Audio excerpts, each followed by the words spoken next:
Recording in progress. Okay.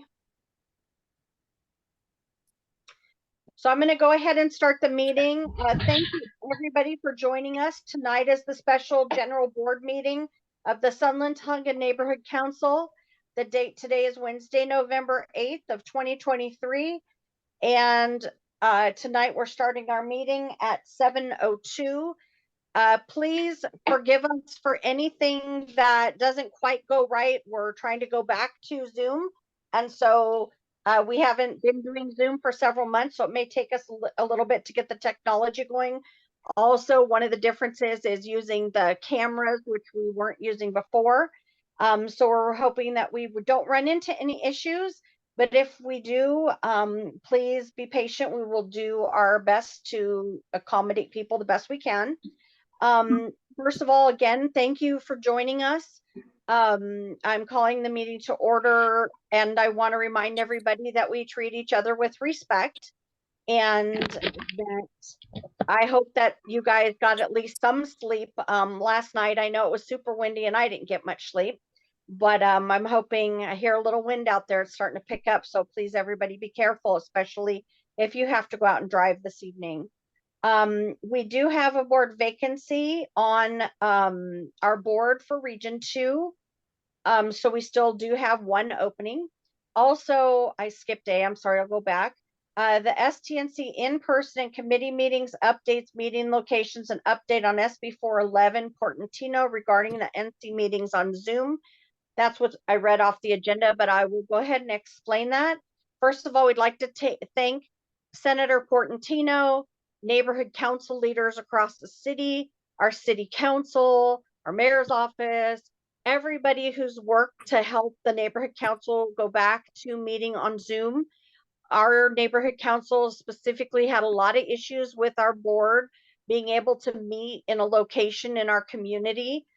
Many of our committees are likely to go back to meeting through this virtual system also, as we do have a lack of meeting locations.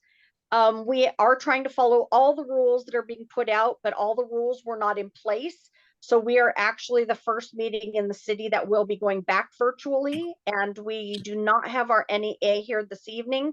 Our NEA Raul could not be here, but tonight we will be joined by Atsiri Camarena. She is a wonderful staff member that Dunn has, and I'm sure that she will answer any questions that we have, should we have any. And I know that Declan will be here shortly. We did vote with the 2/3, actually more than 2/3 of our board to go back to the ability to use the Zoom or virtual meetings. Why tonight, even though we didn't have all the little pieces in play, but we're hoping for the department that will help them out in what the needs may be in the future for some of the other neighborhood councils. So if we run into any problems, please let me know or contact me after the meeting so we can make sure that we give them updates. Moving on, the land use committee has vacant seats. We are looking for people to fill those seats. Many of our board members want seats or would like to join the land use committee. Please let us know. And Patty, that would probably be a good opportunity to give your update on the Ralph Shopping Center if you'd like. Yes, I would. Thank you very much. Hello, good night, or hello, everyone. This is the word from the high-ranking official executive at Gasca, who is the owner of the property. Forget what you hear on Facebook. There's so many things saying, oh, I got it from a reliable source. It's not a reliable source. First of all, TJ Maxx at this time is not interested in coming in. Our In-N-Out organization are always interested in the properties, any properties in LA, but Gasca is not interested in them.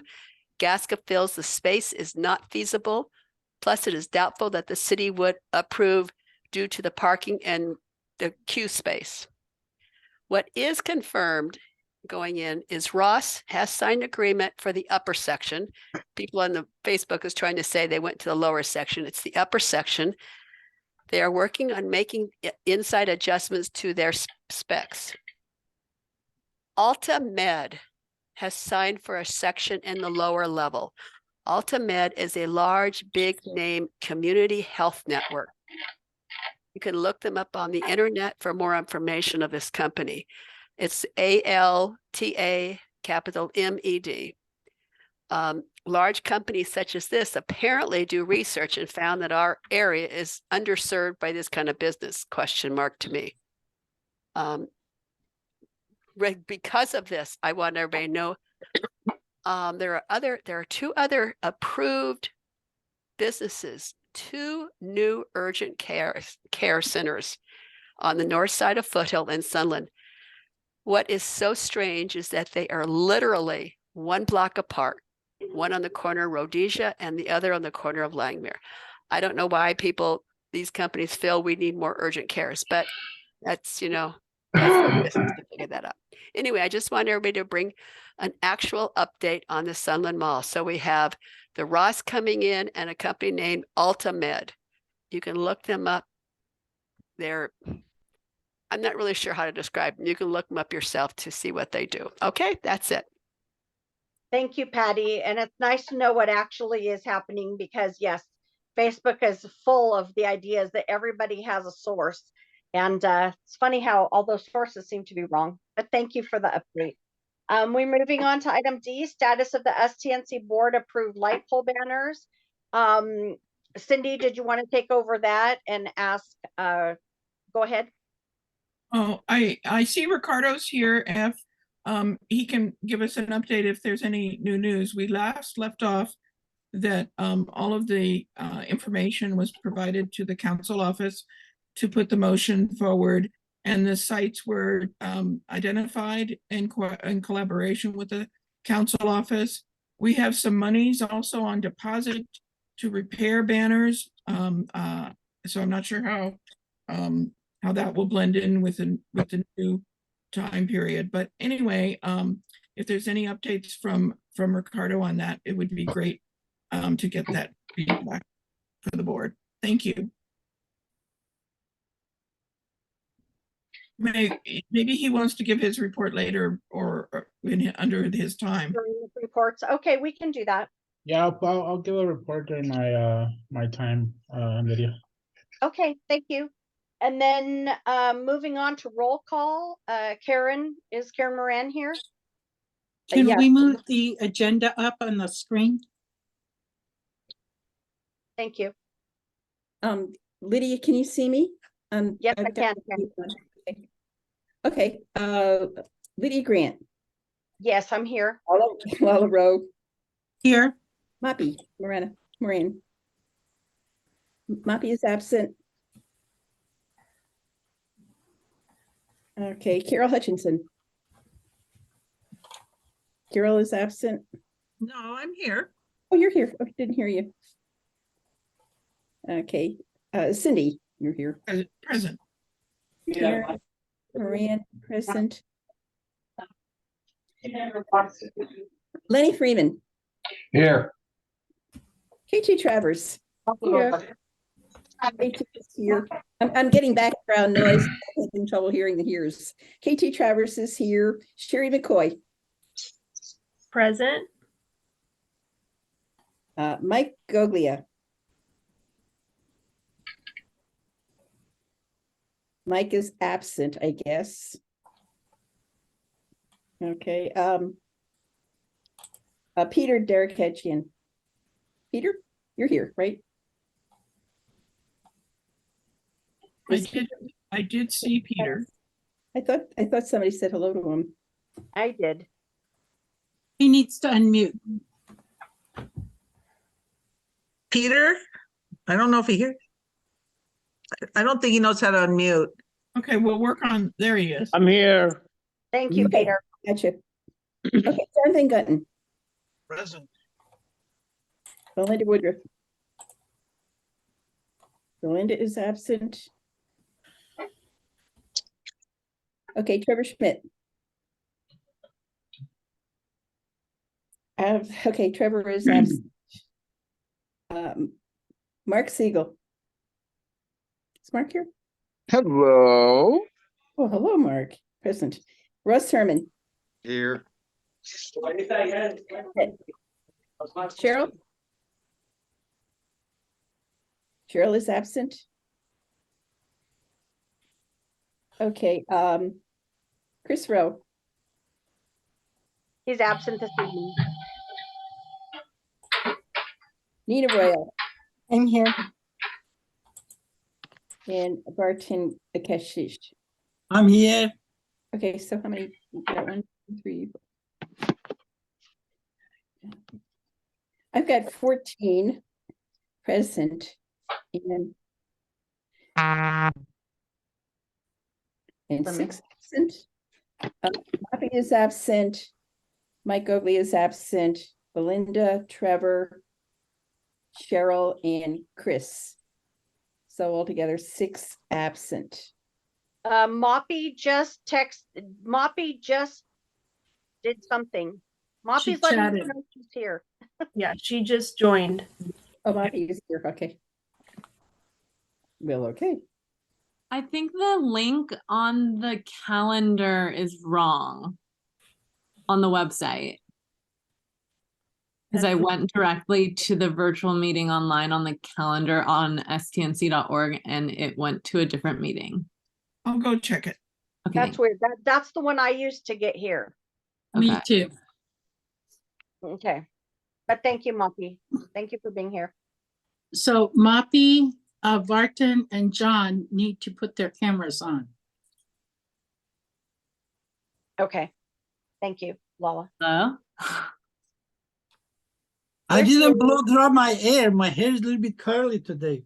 But That's that's okay. done anyway. Okay, so now, thank you, Karen. And we need to double check on the training statuses. I recently checked at Ziri. I know that you're here. I saw you come in. I don't know if you had checked the training statuses or not. I could definitely check that for you. Yeah. So Give me 1 second, okay? I understand that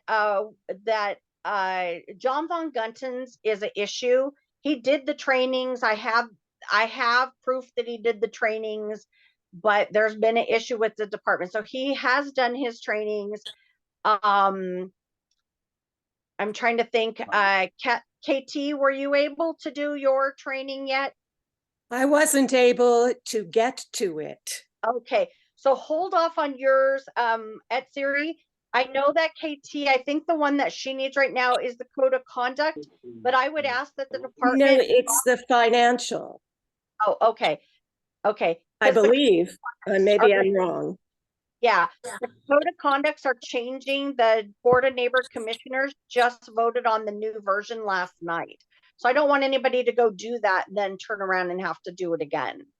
So I'm hoping what I department currently have, if you want me to provide you an update based on what we currently have right now, is I have KT who code of conduct, well, actually code of conduct is fine, but funding expired on 9/8/23. Okay. So for any financial matters for tonight, she will be ineligible to vote. And Okay. then John Gunton is ineligible to vote. Any funding matters, the ethics shows ethics and funding is expired as of 2022.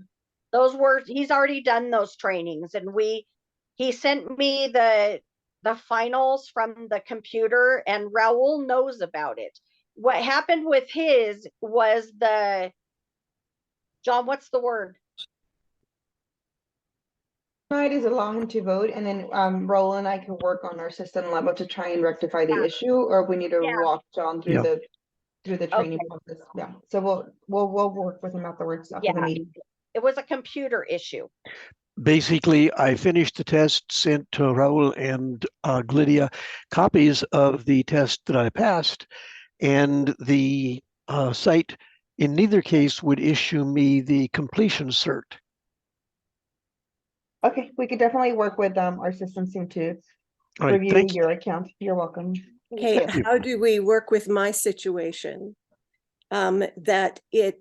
I followed the PDF instructions on how to find your training, and it still in that section doesn't say that I have any, or how to find your renewals training. Yeah, Anyway, it definitely. still doesn't have it. So for any board members who are experiencing any issues with renewing their training, so we can do sometimes it doesn't show up unless it's been expired, right? Which is unfortunate. And it's a citywide system that we utilize. So what we can use though is if you need assistance or you're not finding it, we could always set up a Zoom call where we could share your screen and we could kind of guide you on how to find them. This way, once we have you in there, then you could take the time to take the training there, or we could provide you the tools on how to do it for a future meeting. But we could definitely set up a Zoom meeting to help you while sharing your screen. That way you could be under compliance for any trainings. Okay, thank you. Thank you, Etsari. Also, I offer any of our board members that need help, I will come to you or meet with you to help you also. As long as you have your training codes that you, the passwords to get in, I will help you also. If you need it, just contact me. And then now, let's go ahead and I don't think, well, let's go here. So we got the required trainings, announce any board member recusals or paid lobbyists in attendance. If we have any, please raise your hand. Lala and Cindy, if you could look for that. I haven't had anybody bring that to my attention, so I'm going to assume that there aren't any. And then let's go ahead and say the Pledge of Allegiance, even though we do not have a flag handy. That was something I totally missed the boat on. Sorry. I can provide one. You have one handy? Yeah, hang on.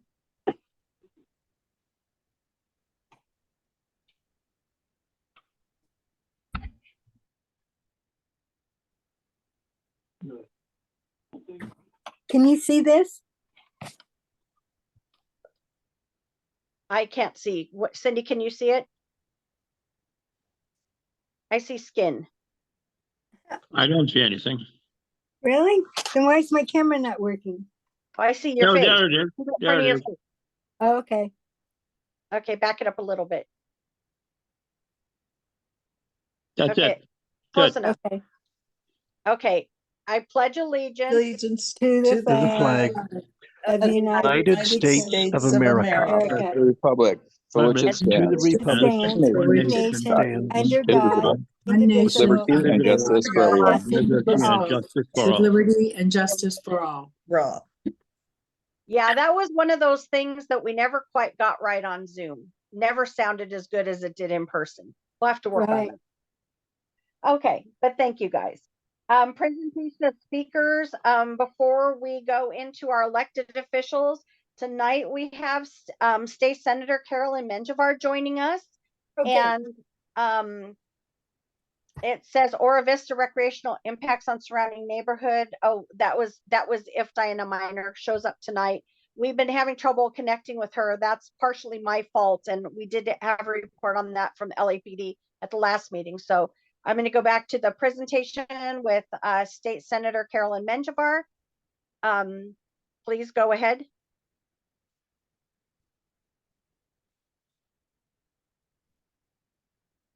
Good evening. There you are. Hi, thank you for joining us. Hi, Lydia, long time. It's been How a are long you? time. Good, thank you. I'm glad. Cindy, nice to see you as well. I know I ran into some of y'all during the 4th of July parade. Happy to be back with the official capacity under the neighborhood council. Hi, everyone. My name is Caroline Menjivar, as your new state senator for the Sunland-Tahunga area. Was elected last year. I represent from Burbank, the entire city of Burbank, all the way to Shoup Avenue, which is Canoga Park on the western side of the valley. Lydia, I was given I could do a little spiel and then leave some room for Q&A if that works for you. Yes, whatever works best for you. We appreciate Perfect. you tonight.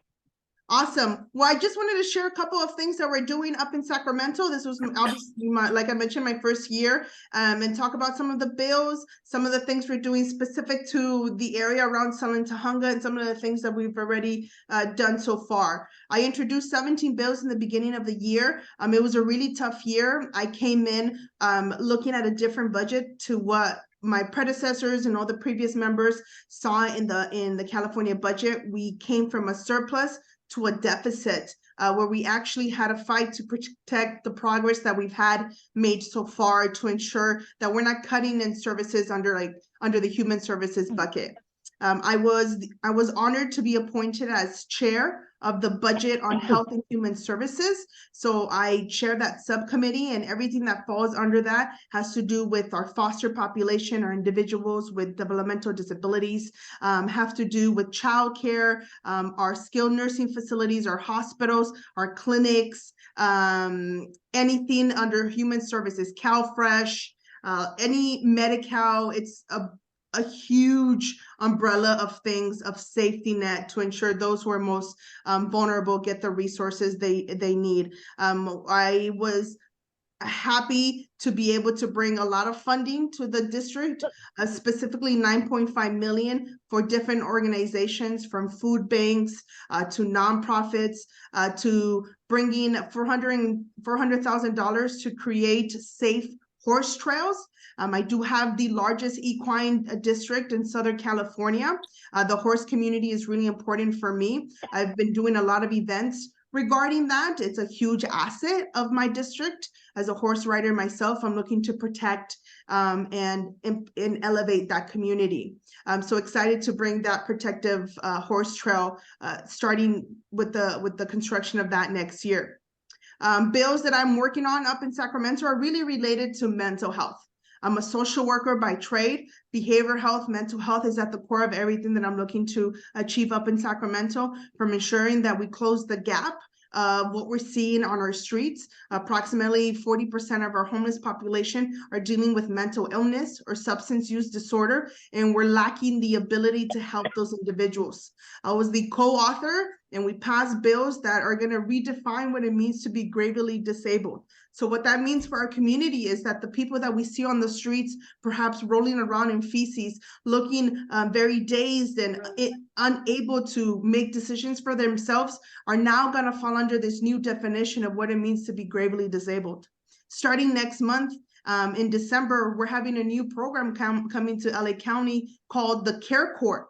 And this new program is going to put individuals in a year-long program, individuals that courts will look and deem that are unfit or will be unsafe for them to live out in the world, on the streets, and so forth.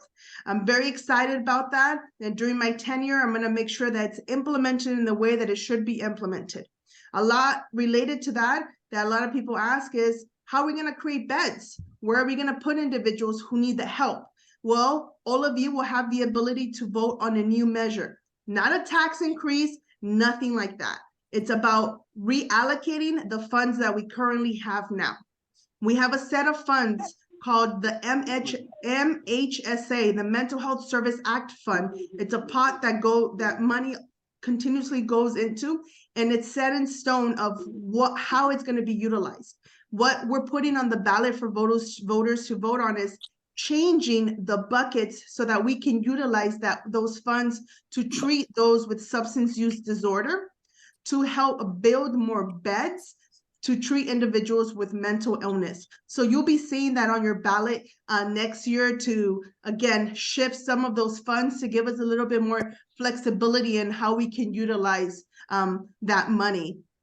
Other things that I'm working on in Sacramento are related to our youth and mental health. I passed a bill, and the governor signed a bill that made it easier for our school districts to certify individuals who are going to be mental health therapists, professionals at our schools. The current system right now is that people who want to work at schools have to get a different certification. And then that certification is only offered at 4 different schools in the entire state, creating a bottleneck, a standstill of professionals waiting to go into these schools. This bill that was signed allows each school to certify and create and replicate that certification to be able to have these individuals move faster.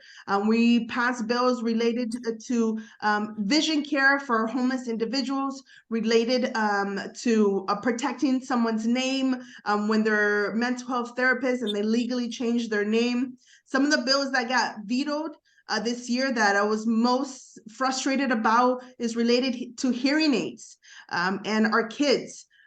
Current law states that when you give birth to a child and your child is hard of hearing or deaf, by law, they have to do a screening and they will tell you they're hard of hearing or deaf, but that's as far as it goes. They do not provide assistance to purchase those hearing aids. And what we're seeing right now is families have to out of pocket pay between $3,000 to $6,000 every 3 to 4 years to purchase those hearing aids for their kids if that's the route they choose. It's an expense that a lot of families don't have the ability to pay for. And we were looking to get that covered because 20 other states already do that. And unfortunately, the governor vetoed that. Other bills that didn't make it this year were related to our asphalt in our schools. You know, Sunland Tahunga is, you know, I would say, you know, one of our more fresh air areas, a lot of trees, you know, next to the mountains, which is phenomenal. Moving a little info into my district of the Resitas, Winnetka, Pacoma, Van Nuys areas, they're less shade. And even in Sunland Tahunga, our schools don't have a lot of shade. It's just asphalt on top of asphalt. And we all know it gets really hot here. I'm looking to ensure that our kids have a good green space, a good outdoor area to go to and play in. Other things we're looking at up in Sacramento is to pay our mental health interns. They have to go through 2 years of unpaid work. We are bleeding in this healthcare and behavioral healthcare workforce, and I'm looking to address a lot of different workforce gaps to get people into these jobs, incentives, to get them in places that we really need them at. Outside of that, I sit on environmental quality committee. I sit on the military and veterans committee. I'm a Marine Corps veteran myself. That demographic is near and dear to my heart. We're having bills that we're working on related to their IDs, related to homeless, given that LA County has the largest amount of unhoused veterans in the entire United States. I just held last weekend my veteran event in Northridge. And we had the honor of recognizing a couple of veterans from the American Legion post there in Tahunga and across the Senate District 20. I also sit on Human Services. I sit on the Health Committee. I'm very invested in access to healthcare, supporting our clinics, and then also supporting entities that support our senior population. I have a couple of PACE centers that are going to be coming to my district. And in fact, one of them coming to Sunland Tahunga area that I'm very excited in supporting, looking into increasing the Medi-Cal reimbursement up in Sacramento. So, you know, for State Senate, we're very much big picture. Our policy is a big picture focus in changing different systems. Our states, you know, your state legislators don't focus much on potholes, and so forth, but we do bring infrastructure dollars down to city locals to fix those kind of issues. We're focused on the freeways. I'm very proud to say that I took a tour with the director of Caltrans District 7 about a month ago, and if you haven't driven around the 118-5 freeway, you're going to see, and when you do, you're going to see some changes. We're making it more aesthetically appeasing. We're changing the pedestrian walkways. We want to make sure that this pocket of the district and all of LA County gets the necessary resources it needs, and looking to bring more funding for that. We've done a lot of work. Some of the events that we've done in this first year, and I've been able to do this because of my connections in the district, because of all the work that I've done and the people that I know. I mentioned my Veterans Day event. I had my Power of Herfluence event, where we took about 30 young girls up to a Spirit Ranch, which is up in the Sylmar border Sunland area. And we had them ride horses for the first time, had them groom farm animals and teach them about, you know, just how therapeutic it is to be around those animals. Again, elevating this asset in my community. We had the Pride event in the Van Nuys area, and we're closing up with our last event, our last larger event of the year of our holiday open house, which will be December 9th in Van Nuys. I invite each and every one of you to come break bread with me, I've got Santa, we're gonna have photos, we're gonna have food, entertainment from different school bands across the district. For me, it's really important to be in community. And if you haven't met my district representative, Jim, he's been in the community as much as possible. When I'm not there, because I'm in Sacramento, January through September, Monday through Thursday.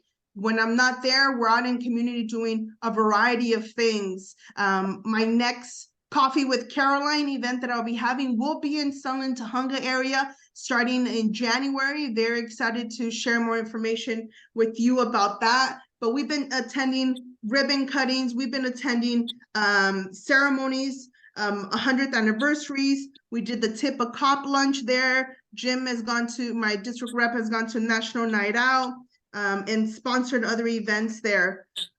Lydia, Madam President, I'm gonna leave it at that because I want to leave some room for questions on other specific things. Thank you. And thank you for your military service. We appreciate it. Thank you. And we also appreciate, I can just speak for myself to say it is so refreshing to hear somebody talking about investing in the people on our streets that have mental health issues. So thank you for that. So Cindy, I can't see the screen. So are there any questions for Senator Menjivar? Please raise your hand. And then Cindy, I can't see them. So please go ahead and call on them. I don't see any raised hands yet. I think Nina has her hand up. Nina does. There you are. But if you can use the raise hand feature to call our attention. Thanks. Caroline, will you be going to the Veterans Parade in the San Fernando Valley? It's 11/11 on the 11th. I'm actually the Grand Marshal, so I'll be there. Fantastic. Great. I can't go this year, but this first one I've missed in about 14 years and I won't be having any pictures. So if you could share some with us, I would really appreciate it. Absolutely. In fact, tomorrow I'm going to be at the Lady of Lourdes School, their Veterans Day ceremony there in Tahunga as well. Oh, great. Thank you. Thank you for going. Are there any other questions? If so, raise your hand. Anybody from the community? Cindy, any hands? I'm not seeing them. If anybody wants to wave, you can't let me off this easy. Attention. Come on. you know, things, just a reminder, please continue. If you see something wrong with our freeways, is to report that at the Caltrans hotline. We always get told, hey, your communities don't put in requests. This is why we don't respond. It's always helpful. We are now it's open enrollment for Covered California right now. We're also doing Medi-Cal redeterminations. If you're under Medi-Cal, you got a letter, please fill that out and send that back. We've had hundreds of thousands of people fall out of Medi-Cal for not returning that, and we're in this process until next year. So I would say that. And then for veterans, we did our event last weekend, and keep in mind, I am a veteran. If you have anything veteran related, if you have veterans that you'd like me to honor, make sure that they come to my event next year. Please let Jim know or bring to my attention. Thank you. And actually, Carolyn, I would like to bring something up. And that is, we haven't had a chance to engage with you much here as a community, as a neighborhood council. But one of the biggest issues for us is maintaining our community as much as we can without overbuilding. One of our biggest fears is evacuation issues and the high fire danger areas. And this push forward with the Senate bills, SB 9, 10, and some of the others in trying to force more building into the communities, more people here. In the last fires that we had 100,000 people under emergency and mandatory evacuations. And we have some big projects that people are eyeing and trying to, put back on the map.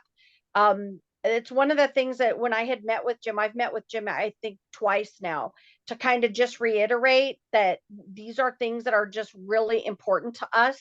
It's not just about saving the community and keeping it as close to the community we know and love as we can, but it truly is about people not being able to evacuate. And as they continue to put in more apartment complexes, especially those for low income people, and we're not saying we don't want them. What we're saying is we don't have services, and we don't have transportation, and we don't have the things that they need here. And in the event of an emergency, there isn't the public transportation, there isn't the people to come out of nowhere to take care of them, or help them to evacuate, or to even help the people we have. We have no evacuation plan. This neighborhood council has a document that's being submitted to the grand jury of the county, asking for an investigation into the evacuation routes of our community, because we seriously have very serious concerns. And I just want you to remember that as some of these building bills and things like that go up there, that there should be carve outs for the high fire danger areas, that we can't continue to overbuild in them. I think you're 100% right. I'm a big believer, one, of infill building. I have too many dilapidated buildings, empty buildings that have been empty for a long time, empty vacant lots, that I think that's where we should start. I mentioned, I have this equine community, this rural area that I have, part of my district, that's really special and important for me, that I want to maintain its aesthetic. I want to protect it as much as possible, because it is multi-purpose use as open spaces, right? So again, when we talk about Sunland Tujunga, it's one of the communities that has one of the cleanest airs, because of where it's situated a little further away from the rest of the San Fernando Valley. So I do 100% agree with you. In fact, one example I'll show that I have that in top of mind is that there is a bill that was introduced this year to extend SB 35, if I'm not mistaken. It was the housing bill for fast tracking. Shoot, I believe it's SB 35. It became SB 423 now, this new bill. And I spoke with my colleague, and we did carve out. I did carve out communities that were like in my district. And it was a big win for us, because it had never been done before. The previous reiteration of this bill had no carve outs, and we actually got it. We were able to put a carve out in this one. So it is top of mind, Lydia. I do have that when I'm looking at housing bills, I'm always looking at my fire hazard areas, and I'm also looking at my equine areas as places that I need to protect. Thank you. And also, you need to protect us from the city sometimes, because one of the things this neighborhood council was able to really fight, but we don't know the actual outcome, was they tried to change all the equestrian zoning to commercial. And oh no, you can't do that. Sets us up. You just got to be careful and be aware, and keep us notified if things like that comes up, so that we can all fight together. And I think I would ask for both ways, right? It's hard for me to keep track of all the city stuff. I mean, we have thousands of bills that we have to go through each year. So if something like that pops up, please reach out to my office. Okay. You have two raised hands, Lydia, John Von Gunten, and Lala. Okay. John, go ahead.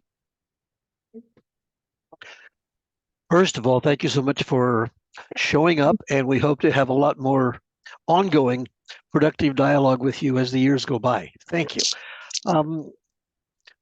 My main hat here has been Neighborhood Watch, which overlaps with the Safe Traffic and Transportation Committee.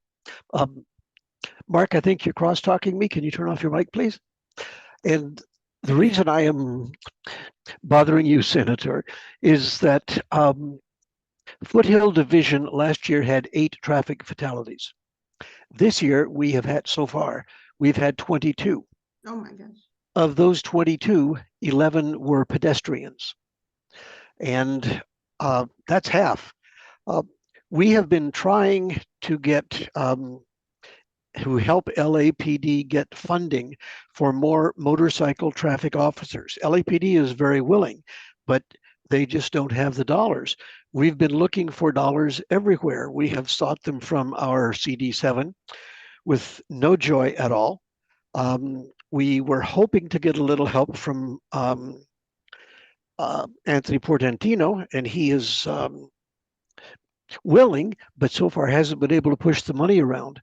But the crying shame is that people are dying on the streets. Almost every civic meeting and all of our social media constantly complains about speeding drivers, scofflaw drivers, Is it drivers. mostly on Foothill? Mostly, but also we have a lot of little parallel side streets, feeder streets that have stop signs, which roundly get ignored.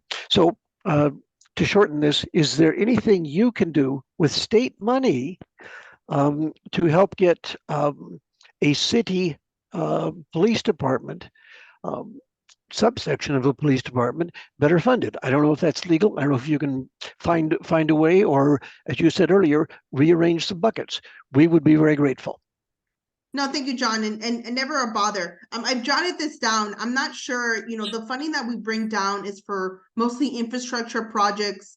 I'm not sure if I've heard of any bringing down to pay for salaries, because this is more of a salary to hire recruitment. But I'm definitely gonna see if there's a different way around it, if there's other things we can fund outside of paying for a salary of a motorist. But I've jotted it down, and we're gonna get an answer for you, okay?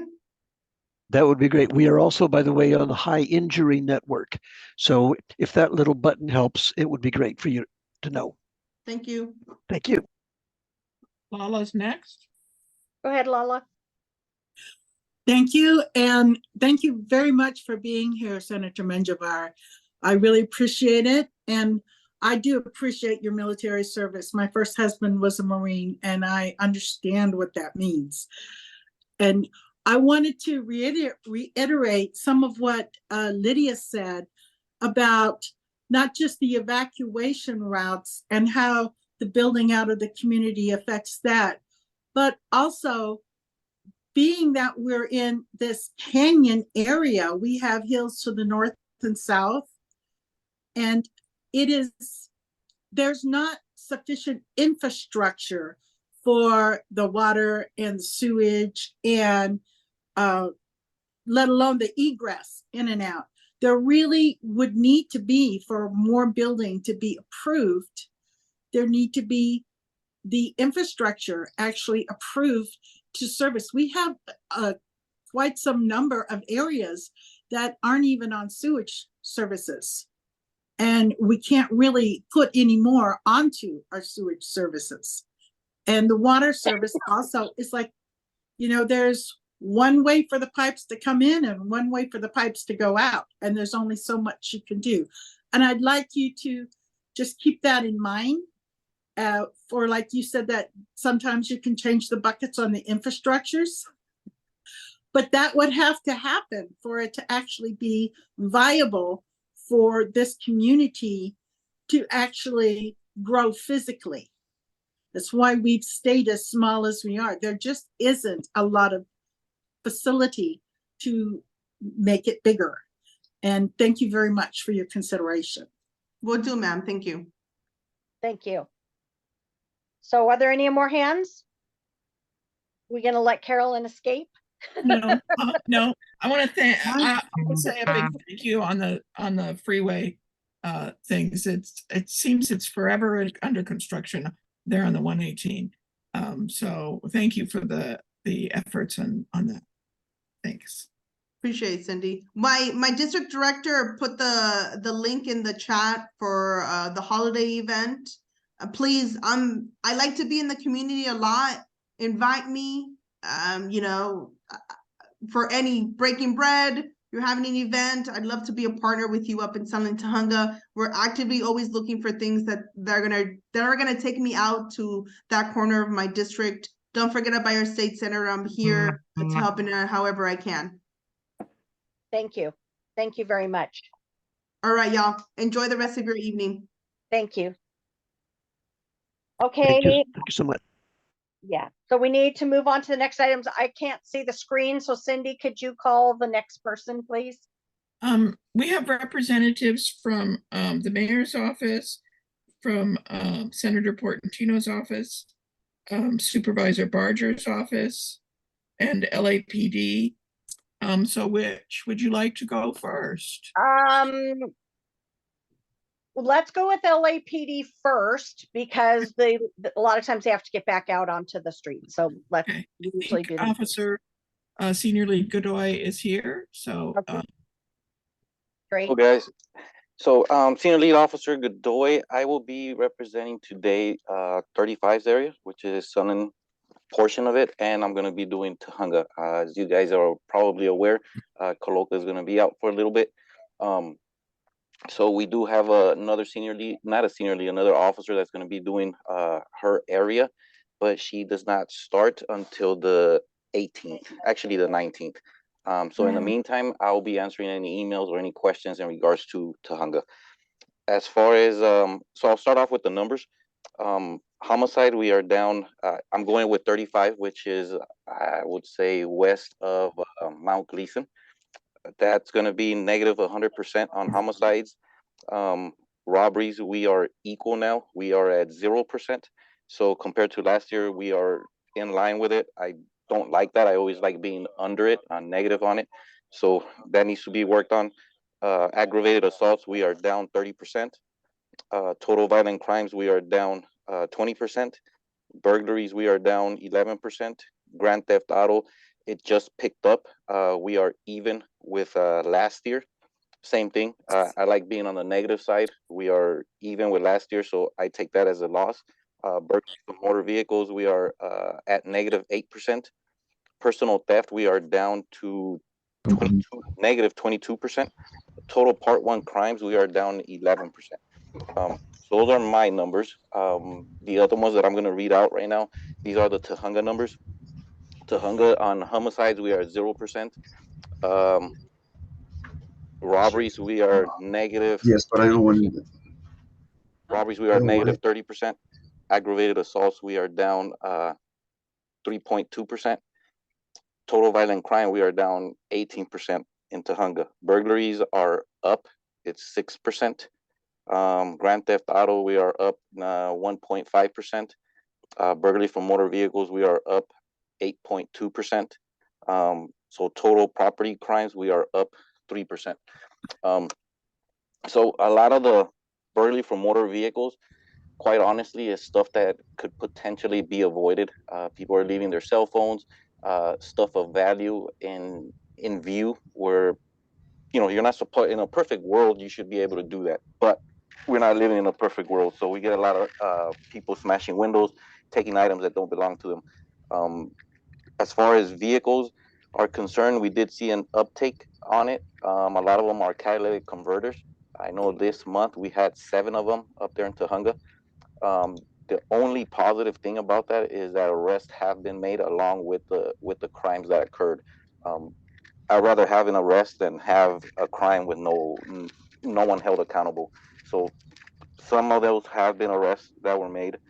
Let me see what else. As far as crime is related, that's all I have for you guys. The park is looking good. We just had an event, the Halloween carnival. Great event. We had about anywhere from 900 to 1,000 kids that showed up. I had a blast there. A few people had a blast there too. Let me see. I know they have the tree lighting event coming up. I hope I see you guys there. Like I said, the park has been cleared out of all the RVs and tents. When I just got here, that was my #1 priority. Now that it's clean, I want you guys to use it. I want the community to be active and be there.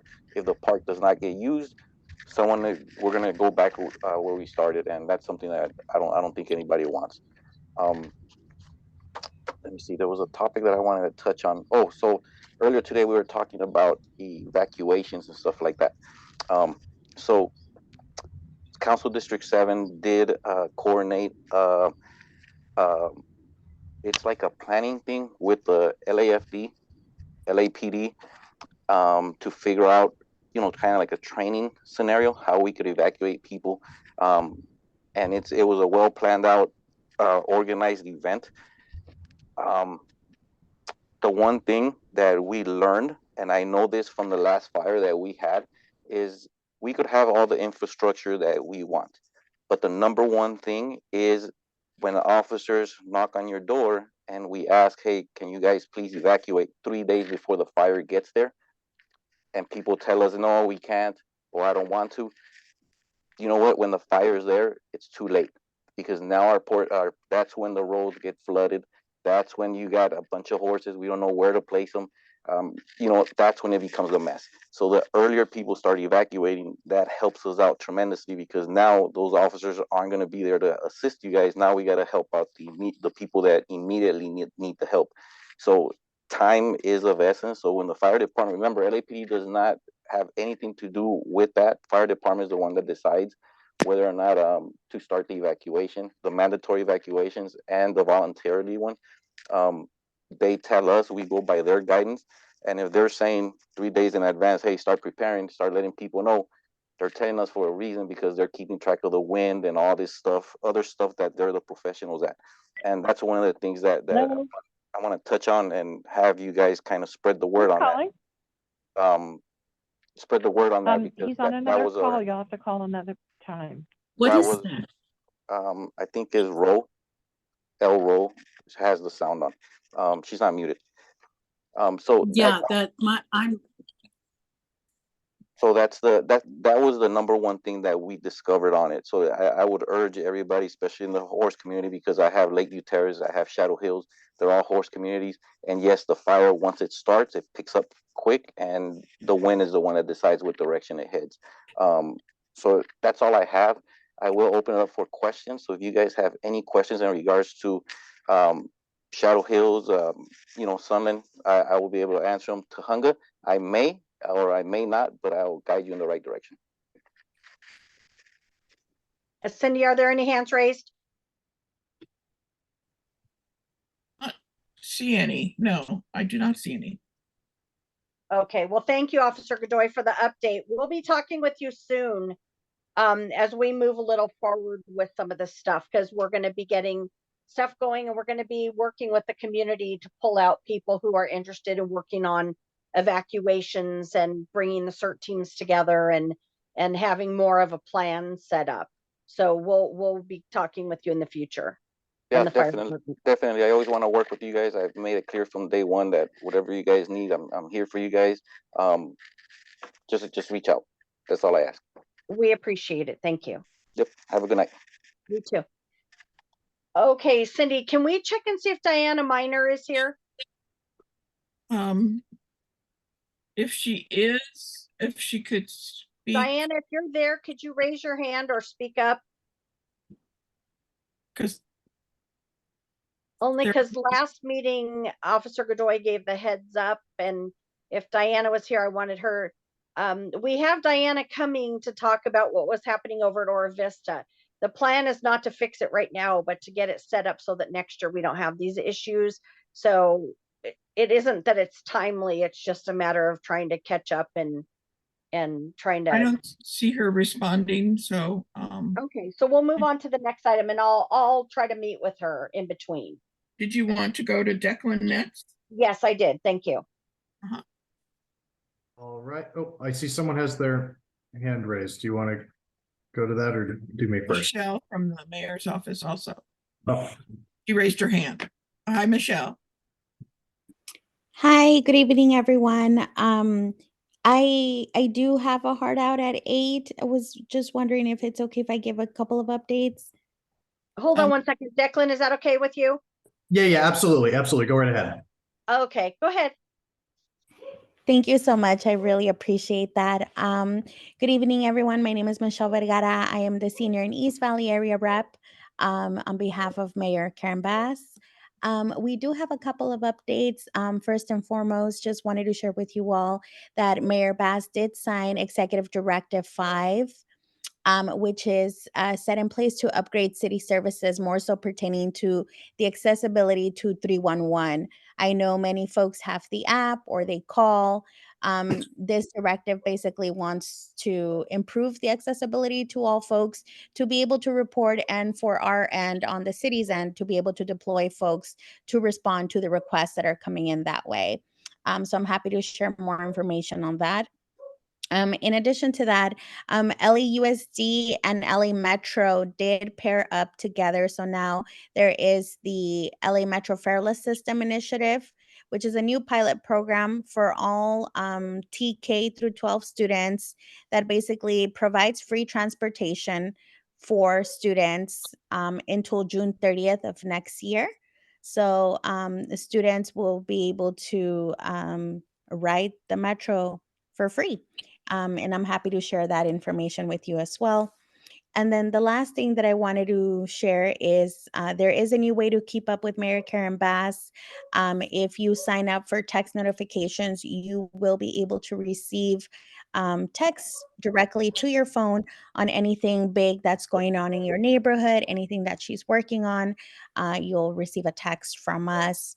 And then I just want to take this opportunity to remind everyone that the Mayor Public Works is hosting the infrastructure meeting specific to neighborhood councils in the Valley. If anyone else is interested, please feel free to reach out to me. I'm happy to share that information, but definitely encourage everyone on the board to please sign up and register if you haven't done so already. That's kind of it on my end. Thank you so much. Thank you, Michelle. Michelle, I had a question for you. I've heard the number and I wondered if you knew, because I think it's important that the board knows. Get a lot of complaints about people saying, when are our streets going to be swept? When is this going to happen? When is that going to happen? Do you have the current number of how many openings there are in the city for employees currently? Across departments? Yes. I don't know the exact number, but it is a pretty big number. However, I will say that the city has been really good at putting together job fairs where they do on the spot hiring as well, to be able to fulfill a lot of the deficits that many of the departments have. So that's, hopefully that definitely, we can hope that that improves.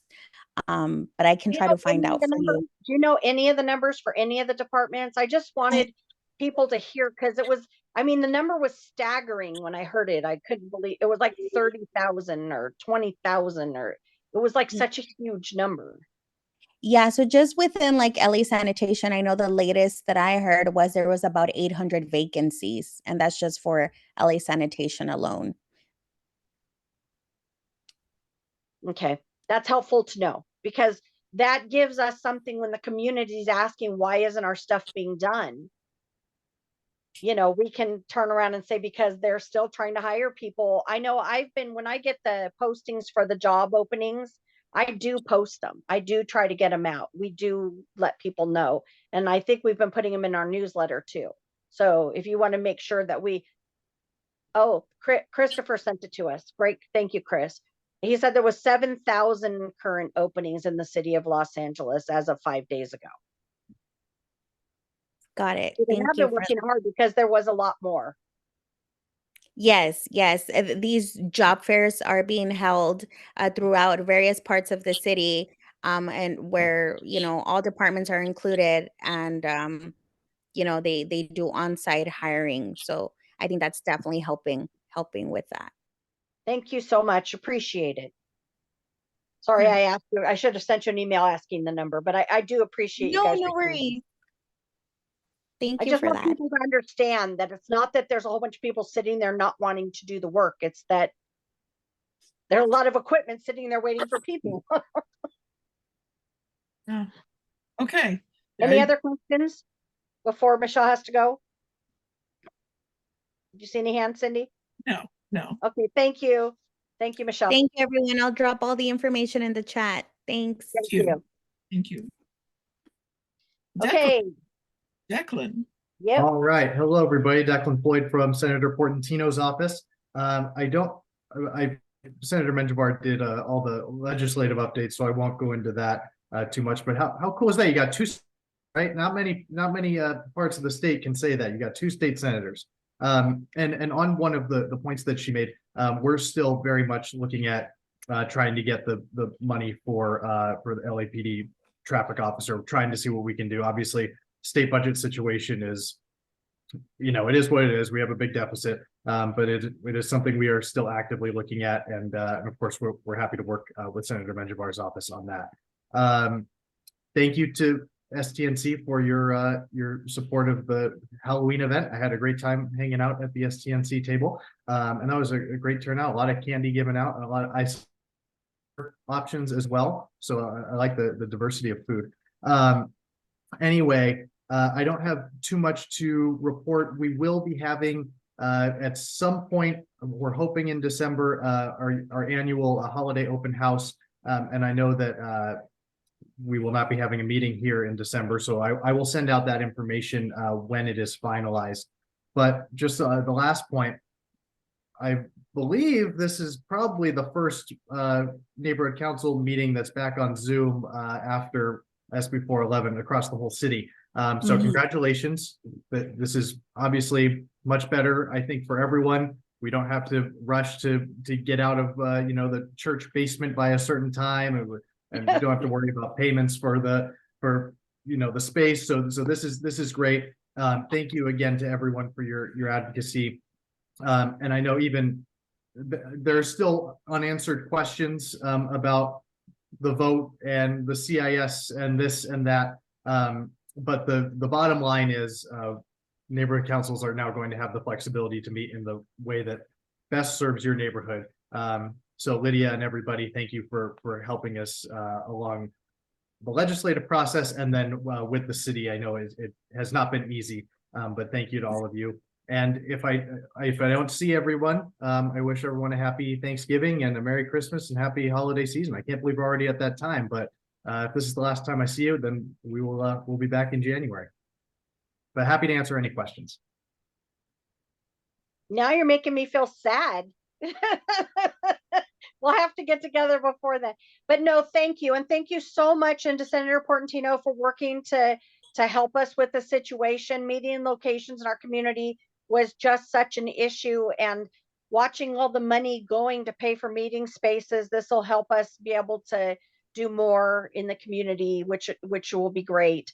And yeah, we kind of said to done, we're doing it. And I'm really grateful that Atsiri is here tonight. I was waiting all day for that email saying you can't, and we were going to do it anyway. So I was so grateful to her when we got the email saying go ahead. And I'm hoping that the department will use us as the guinea pig, so we'll be able to flush out anything that happens before everybody else jumps in to start doing it. So like for example, the one thing that was different was the bill says that we all have to be seen, where that wasn't part of the Zoom last time when the city did it. So now we have to be on video camera where people can see us, and that wasn't the issue before. So there's little things like that, which technology wise, the cities may not understand or may not know what the technology issues will be until somebody tries to do it. So I'm always happy to be the guinea pig, and I'm grateful to you. You know that we were able to get this together, and I know there's a lot of neighbor councils across the city that are also grateful. Is there any questions or anything for Declan before he goes, or we let him escape us? Cindy, do you see any hands? I do not. Thank you very much, Declan. It's great to see you. KT has her hand raised. Okay. KT, thank you. Go ahead. You need to unmute. Also, Crystal. Okay. Muted yet? Go ahead, KT. I am unmuted. Great. Yes, I can hear you. Thank you so much, Declan, for your report, and just wanted to find out if there has been any advancement in the senator's efforts to keep out Canyon Hills development and save the hills for our friend Latuna Puma. Yes, yeah. So I don't have any major updates on that. What I can tell you is that's something that we're actively engaged in, trying to look at all the different options. It's interesting. I've never seen the community come together around one issue like this. Everyone, no matter where you stand on the political spectrum, whatever, it seems like everyone is opposed to Canyon Hills for various reasons. But the point is, no one wants it. And so we are actively working on trying to find some solutions. We did meet with the city. Obviously, we put out a letter asking for a new AIR, which they said we can't do that. Whatever. So I don't have any major updates right now, but I can tell you that that's something that we're thinking about every day. Thank you. Thank you. Any other hands, Cindy or Lala? No, I don't see any. No, I don't see any. Thank you again, Declan. We really right. appreciate it. Thanks, everybody. Okay, and Christopher, I think, is next. Hi, everyone. Christopher from Assembly Member Laura Friedman's office. I just wanted to give a brief wrap up of our legislative year for 2023. Some of the bills that were signed in by the governor. AB 496 is banning 26 toxic chemicals in California. These are toxins that have been banned in the European Union, and we believe that we should be on par with the other Western countries. AB 645 is probably this year's biggest bill. It's the speed camera bill. And we actually met with Councilwoman Monica Rodriguez's staff today to discuss the implementation in Sunland Tanga. So the city of Los Angeles will be receiving 125 of these cameras in areas where there have been fatalities or near public facilities, including schools, parks, hospitals, libraries. Glendale and Long Beach are the other cities chosen for this pilot program. And if you have any other questions on that, it's not the old red camera bill. It's a very different bill. You have to be going 11 miles per hour over the posted speed limit. The intersection will be marked before entering that you'll be entering an area with a camera. The camera takes pictures solely of your license plate, not of the driver. So you retain your privacy and you will get a ticket, much like a parking ticket. The first one is a warning. The second one starts at $50. If you are under the poverty line, you will be given a subsidized rate. So we're waiting to see how Los Angeles decides on where to put these cameras, but they'll be given 125 of them. So hopefully a few make it up north. And that was signed by the governor. AB 894 was also signed by the governor, and it's shared parking.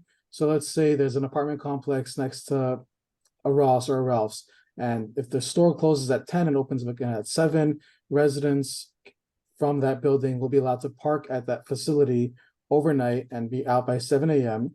So it minimizes parking costs for developers who are building these apartments and allows people to share parking in areas of high density. Oh my God. Yeah. I'm trying to go through all the bills that were signed by the governor this year. AB 1059 bans fiberglass from, let me see what's the list, from juvenile products, mattresses, upholstered furniture, beginning in 2027. AB 1132 was also signed and extends the statewide cap on solar permit fees levied by cities and towns up to 2034 in order to make solar installation costs reasonable and consistent across the state. AB 1322, excuse me, is more of an environmentally focused bill. So it bans I can't pronounce it, defocinone. It's a rodenticide that's pretty commonly used, and it's led to the death of numerous wildlife in Los Angeles, including mountain lions. So that will be banned as of 2023. There's a good amount of laws that were signed in that we had put out. AB 1399 is telemedicine. So bringing telemedicine to your pets. A lot of people, let's say, for this area, if you have horses, it's not really easy to transport your horse to a veterinarian. So they can have telehealth for that. It's now legal. AB 1572 is to ban the use of drinkable water for non-functional turf located on commercial, industrial, municipal, institutional, and multifamily residential parkings in stages between January 1st, 2027 and January 1st, 2031. The goal is to keep fresh water for human consumption and to limit outdoor watering for non-functional turf, and emphasis on non-functional turf. And the last one I want to emphasize is AB 1377, and that's on homelessness and housing. So our issues focused mostly on environmental issues, housing, and transportation. So that's it. If you guys want the full list of where all of her bills are, some are held in some committees at the state senate or state assembly. And hopefully we get another shot at those in the next legislative year. But if you'd like the full list, please email me. I'll send my email down in the chat below. I'm also open to any questions. So yeah, thanks. Christopher, if you'd like to send it to me, I can forward it to the board. Sure. Yeah, We did that definitely. before, so if you want me to do that, I can. Thank Yeah, you. I'd really like to get the list. Thank you. I think Nina has her hand raised. Go ahead, Nina. I have a question regarding the parking lot, parking for multi-unit buildings.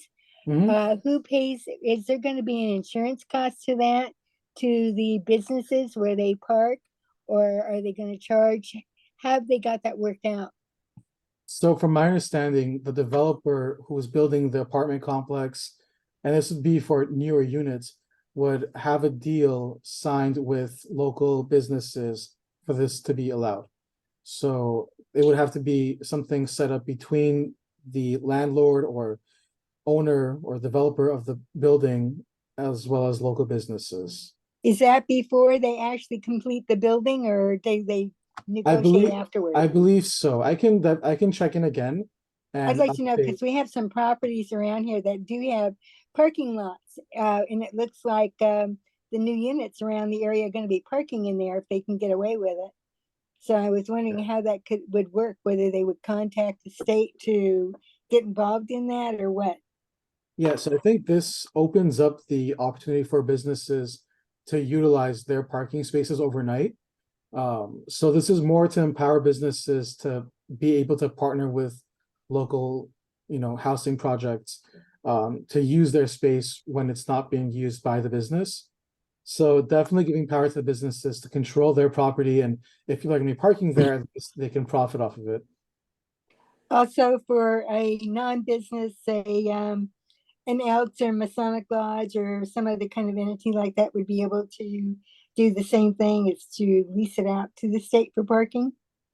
Potentially, I'm not sure. I believe it's going to come down to the business owners themselves as well as the housing developers. I'm not sure how much the state is going to intervene. I think it's going to be a legal agreement signed between the two parties. I think this just legalizes it. It allows for businesses to share the space. Yeah. I So we're getting the understand. green light. Thank you very much. Of course. Okay, I don't see any other hands. Oh, Gerardo. Go ahead, Yes. Gerardo. Thank you. Christopher? Yes. There's still a chance to request a camera and different places along the Santa Boulevard? So the way that this project's implemented is that the city would have to decide where they put the cameras, and they have to base that off of former collision sites, where people have unfortunately had their lives taken away or faced collisions. So one of the intersections we talked about with Ricardo was Mount Gleason and Foothill, but also Sutherland and Johanna in Shadow Hills. So it's, at the end of the day, it's up to LADOT to decide where they want to put the cameras. Okay, if we want for you to come and give us information, can we request it to you directly to you to come over to Shadow Hills and do a presentation about this topic? Yeah, I've spoken about this bill at the Shadow Hills Homeowners Association before, Property Owners Association before, so I can definitely come back at the next meeting and talk about it again. I talked about this 2 months ago, I believe, there. Yes, I remember. Thank you very much. Of course. Hey, Lydia, I don't see any other hands. Okay. Well, Christopher, we appreciate you coming, and thank you. And if we don't see you before the holidays, I hope you have some wonderful ones. Thank you. Likewise to everyone else here. Thank you. And then Cindy is Kathryn Barger's office. Diana? Yes.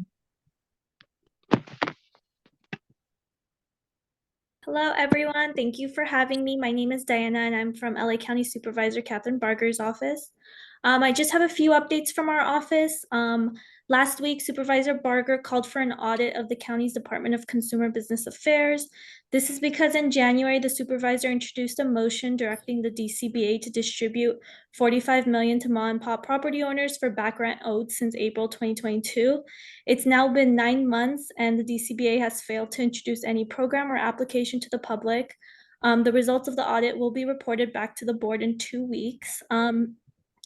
Also, our office is holding a food distribution event on Wednesday, November 29th from 9 a.m. to 12 p.m. at All Nations Church on Foothill Boulevard. This will be a drive-through event. The event is open to all and there are no eligibility requirements. I'll be sending a flyer out this week to you guys and you guys are free to send it to your networks. That's all I have for me. If anyone has any questions, please let me know. Thank you. Cindy, are there any hands? I don't see any hands, but I have a question. Who handles the Section 8 payments, if you know? Do you mean like the department? Is it through the county or is it through the city? It's sort of both. So the housing department in the city does handle it as well. So it would be both. But if you send me some more, like an email with more information, I can send it to the right department. Okay, thank you very much. And thank you so much for coming to the meeting tonight. I'm sorry we kind of had you go at the end, but we'll move you up next time. No, don't worry about it. And thank you. Again, It's great if we don't seeing see you you all. before the holidays. Happy holidays. Likewise. Thank you. Okay, now do we have any other representatives from, oh, I'm sorry, is Ricardo still here? I'm here, Lydia. There you are. I'm sorry. All right, just quick updates, end of the year events. I have a community cleanup November 18th at Lake View Terrace. You're more than welcome to join us if you want to help out. We're partnering up with Sunlit Rec Center and the Park Advisory Board in hosting our annual Sunlit Winter Wonderland Tree Lighting Festival. That's December 8th. Again, if you want to attend, feel free to attend that event. Last year we had over 1,000 community members attend the event, which was an amazing number. Project updates, as you guys probably seen, the construction taking place on Foothill Boulevard. Mount Gleason and Foothill is going to be a left turn signal. Fire Station 74 is going to get their emergency signal. If you guys seen the poles already, the light should be already there. We're just waiting for the wiring and all the power boxes to be installed to be able to activate that light. They started doing on Wingate and Foothill Boulevard, the pedestrian activated signal. They started converting the ramps into ADA. All those projects should be completed by mid-December. The Wingate and Foothill Boulevard pedestrian activated signal, it's gonna be a crosswalk with a yellow blinking light that it turns red when a pedestrian is going to be crossing Foothill. So that's a huge change, especially because this intersection is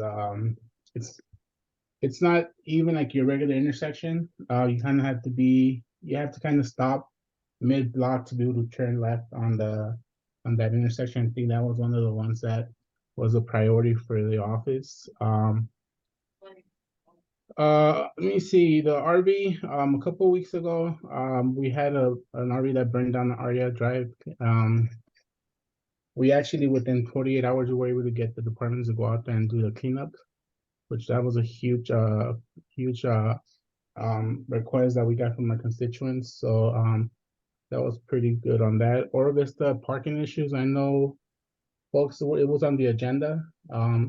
If you haven't had time to drive that road, we did install 15 no parking signs on both sides of that road to kind of eliminate the parking from individuals that are parking there. We are going to be installing additional parking signs to avoid additional parking. We are working with LAPD and parking enforcement to do enforcement on that road.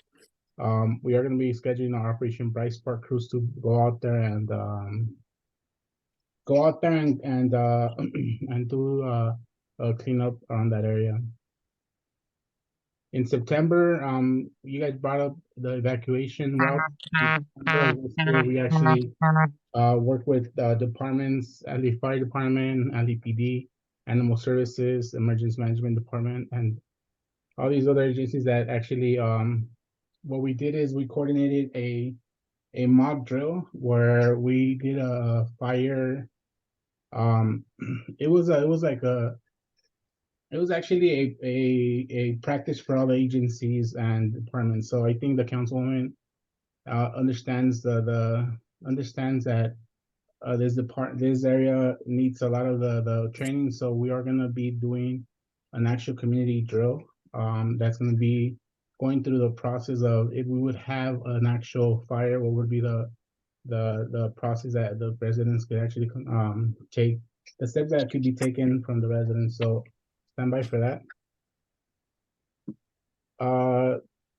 We did meet with the office of the Assembly Friedman about the cameras. We do have intersections here in Foothill and Sunland that have been identified by our office to kind of be able to participate in that program. We'll be meeting with LADOT to introduce those intersections in hopes that one of those 125 cameras are available, get installed in those areas. For Gerardo, for sure, Joanna and Sunland is on the list. Anything else? Thank you. And I'm open for questions.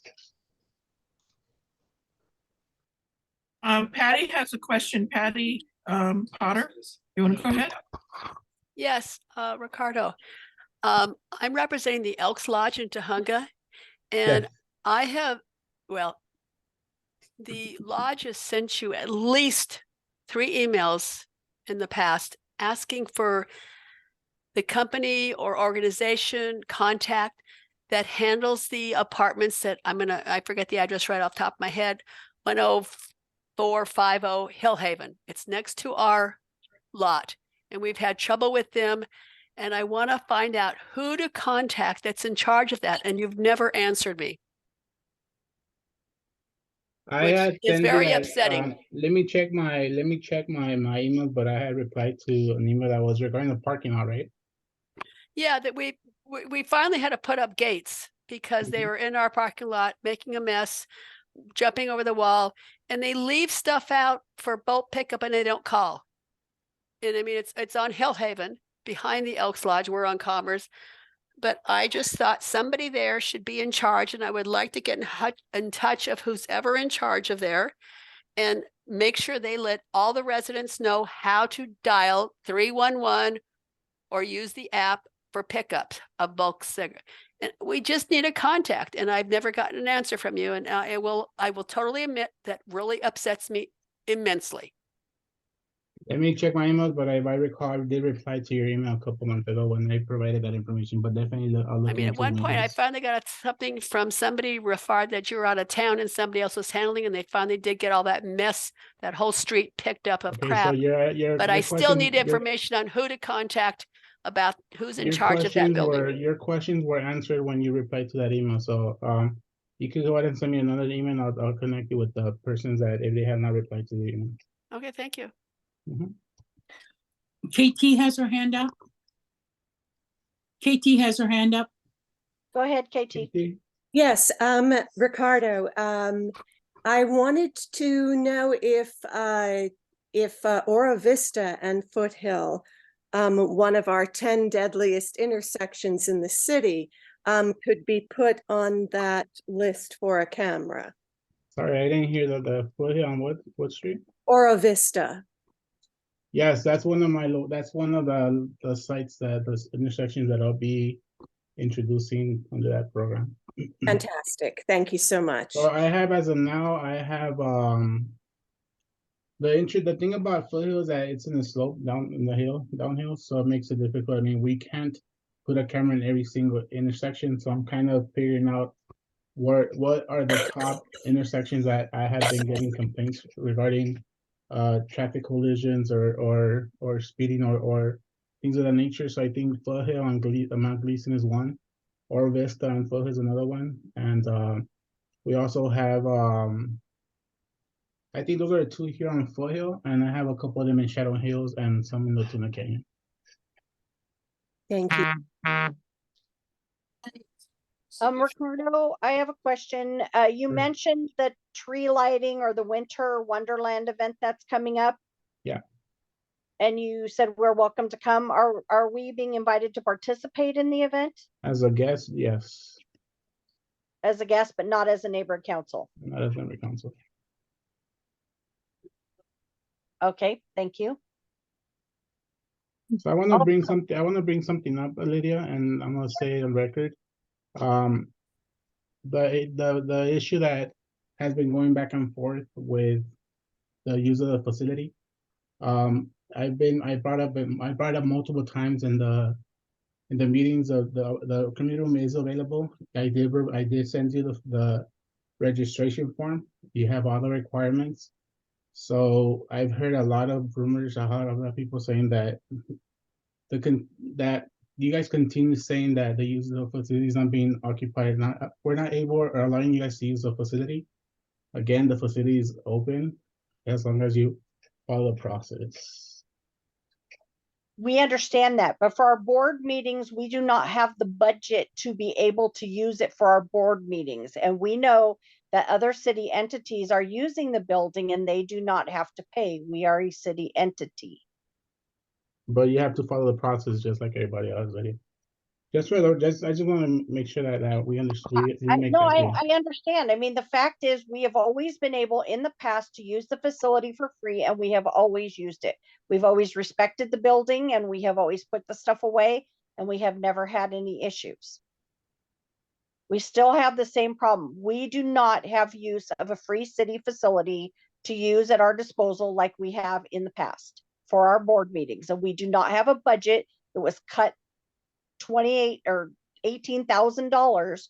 So we do not have $800 a meeting to be able to pay for the security at that building. Again, Lydia, if you want to use a facility, the form is, you have the form, go ahead and pass in the form in and we're more than glad to. Right, and that's what the form says. So I'm just making the statement. So the other thing I wanted to ask, with the update on the pole banners.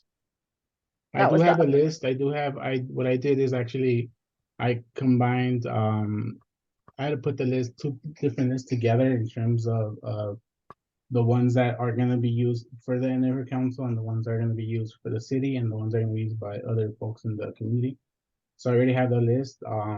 I should have a better update by next month, but it's already on my list for updates for next month.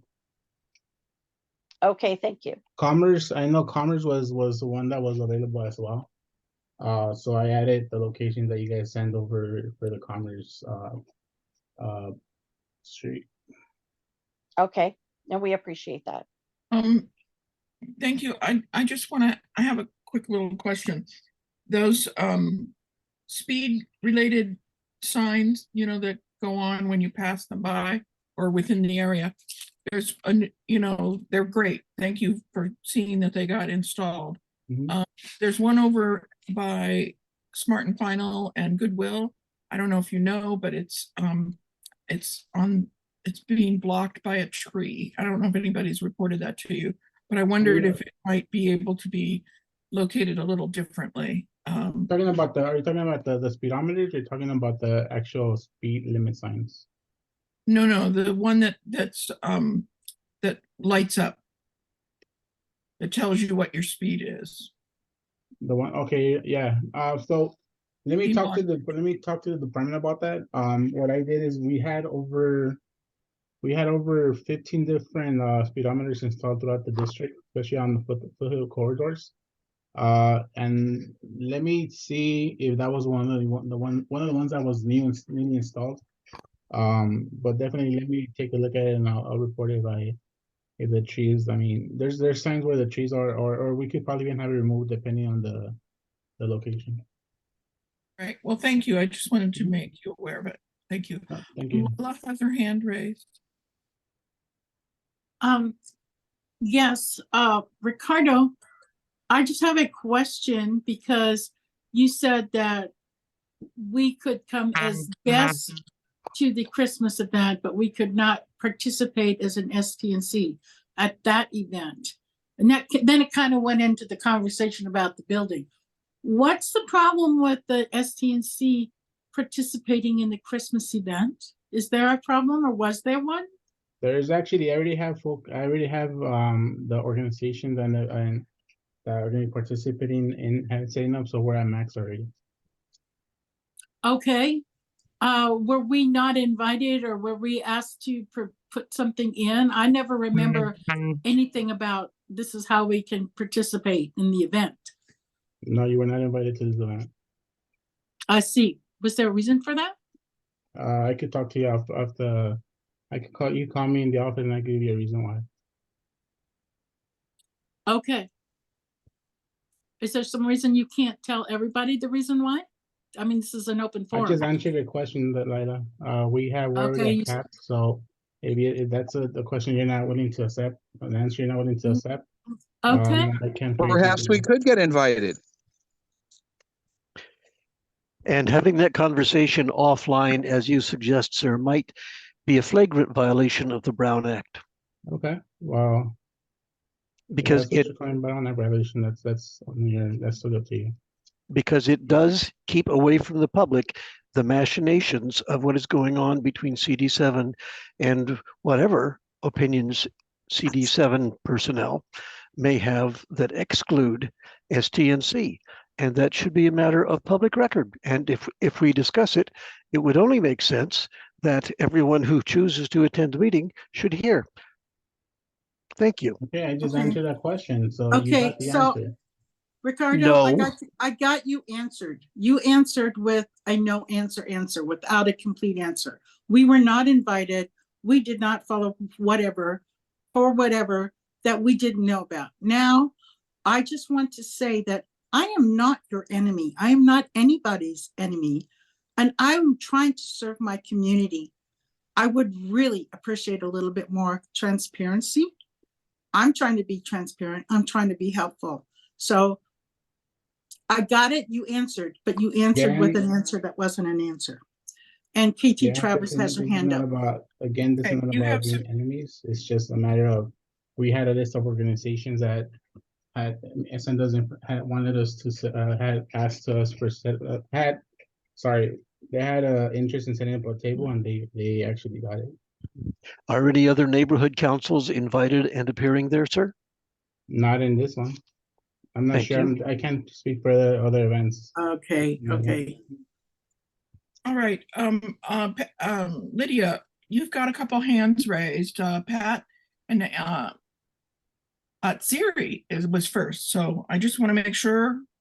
Yeah, so Siri definitely will be calling on shortly. Siri, did you have a question for the council office, or did you? We're just trying to make sure we didn't forget you. Yeah, I have a quick question. Hi, Ricardo. My name is Atsiri. I'm the Director of Civic Leadership for the Department of Neighborhood Empowerment. I think what I'm hearing from the Neighborhood Council is, I know that at this point you can't have another sponsor, right? Because you're at full capacity and your event is up and running now. Is there a possibility for the Neighborhood Council to possibly have either like an outreach table where they could advertise the Sunland Neighborhood Council at your Christmas event? And that might be a discussion that we could have offline and see if perhaps it could be an outreach component for the Neighborhood Council. Yeah, I could talk to. I'll call you offline, Astria. And Ricardo, may I? Thank you, Atsiri. Ricardo, where is the event? It's in Sunland Rec Center. Okay, thank you. There's always. I did just want to add that we did participate in the Halloween event, and we had a great time, and there were no issues, and we appreciated being allowed to be involved in that event. Monica also had a booth there, and there were no issues or problems whatsoever. So for the record, Carol did. I was walking through through your booth.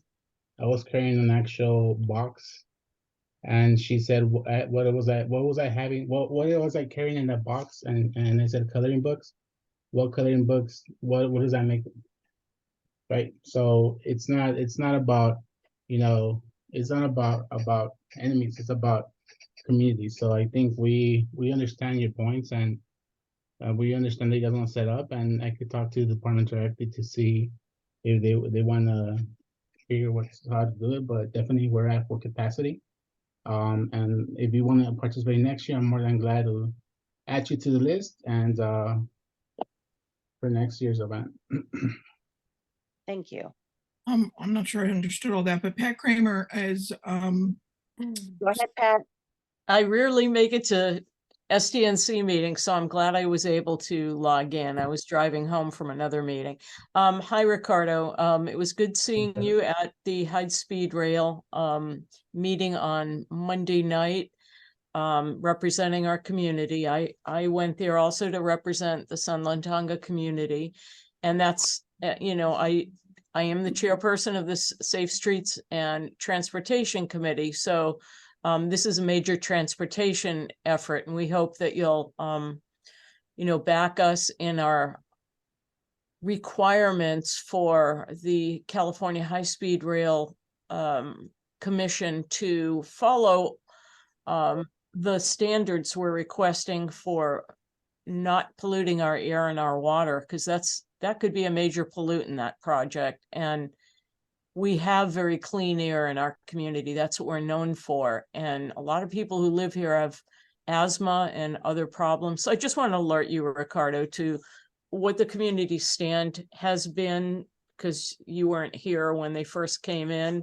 But we are pretty opposed to it. And if they do get to build that section to Burbank, we just want to make sure that they really, mitigate the issues with the particulates in the air, and also not toxifying the streams and the water sources that are, coming into our community. So that was the first thing. Second thing, thank you for considering the traffic signal at Ora Vista, completing that and also getting a speed sign, because as I reported to your office, that intersection is so dangerous, and I see pedestrians crossing it all the time, with people driving through that intersection, turning left and almost mowing down pedestrians in the crosswalk, simply because both signals turn green at the exact same time. So the pedestrians who are crossing from south to north to go to Jack in the Box, they're crossing to on the crosswalk. Cars can't see around the lane of traffic, and they're pulling out of Ora Vista, taking left-hand turns, and you can't see the pedestrian crossing. So that's such a dangerous crosswalk. And thank you for, trying to make that safer, because that's one of our top priorities with our STAT committee too, is that left-hand turn signal. Yes. And I'm trying to think of, the last thing is I just wanted to reiterate to the board that Ricardo and I did discuss the request to the council office about trying to get another traffic officer, LAPD traffic officer, to provide ticketing to our residents that do not feel traffic laws apply to them. And that's really another priority that we've been working on for a very long time, at least 4 years, to try to get funding from the city, from the council office, if possible, for another traffic officer to work full-time, specifically in our area.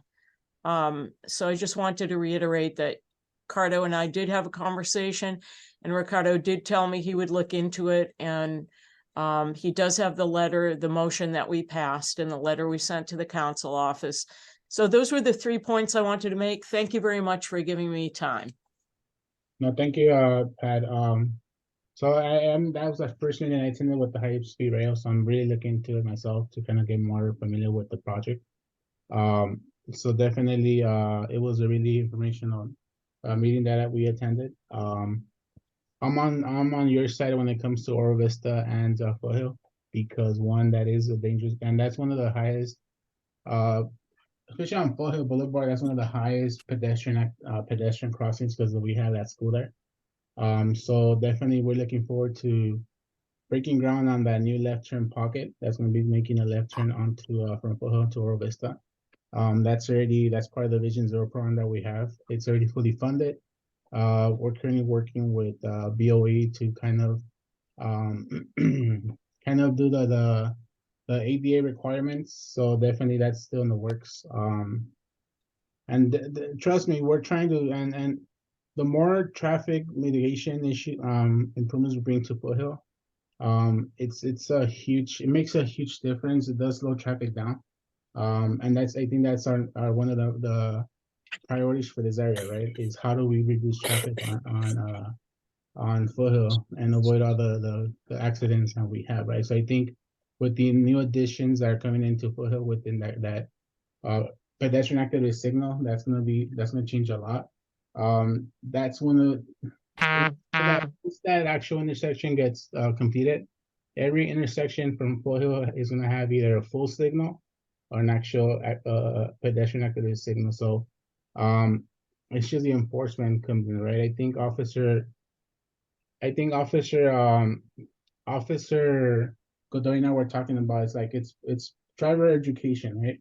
I think that's something that we're trying to figure out in terms of how do we work with LEDOT to do that, right? How do we educate, the residents of the community, especially on this side? Do we send out a letter? We would love that. We've been talking about that for years in my committee. How do you Yeah, get so I think people that's to something get that educated? Yeah, I think that's something that we're taking in consideration, right? It's how do we notify and start with the community in terms of notices that could be sent out, right? I think that's something that we're also talking among ourselves is how do we do it? Do we start with the community and hopefully that has a domino effect, right? So definitely we're looking at ideas, we're sharing ideas with LEPD in terms of how to address the increased speed. I mean, we have speedometers, we have speed limit signs throughout the foothill, and it just seems to not it still continues. So Yes. we're always Well, looking at ways to kind of reduce the speed here on foothill. I would be happy to, and I'm sure some of my committee members would be happy to brainstorm with you and LADOT about the education component. Because we do feel that's a necessity, but how do you make people get educated? Exactly. It's our driver education.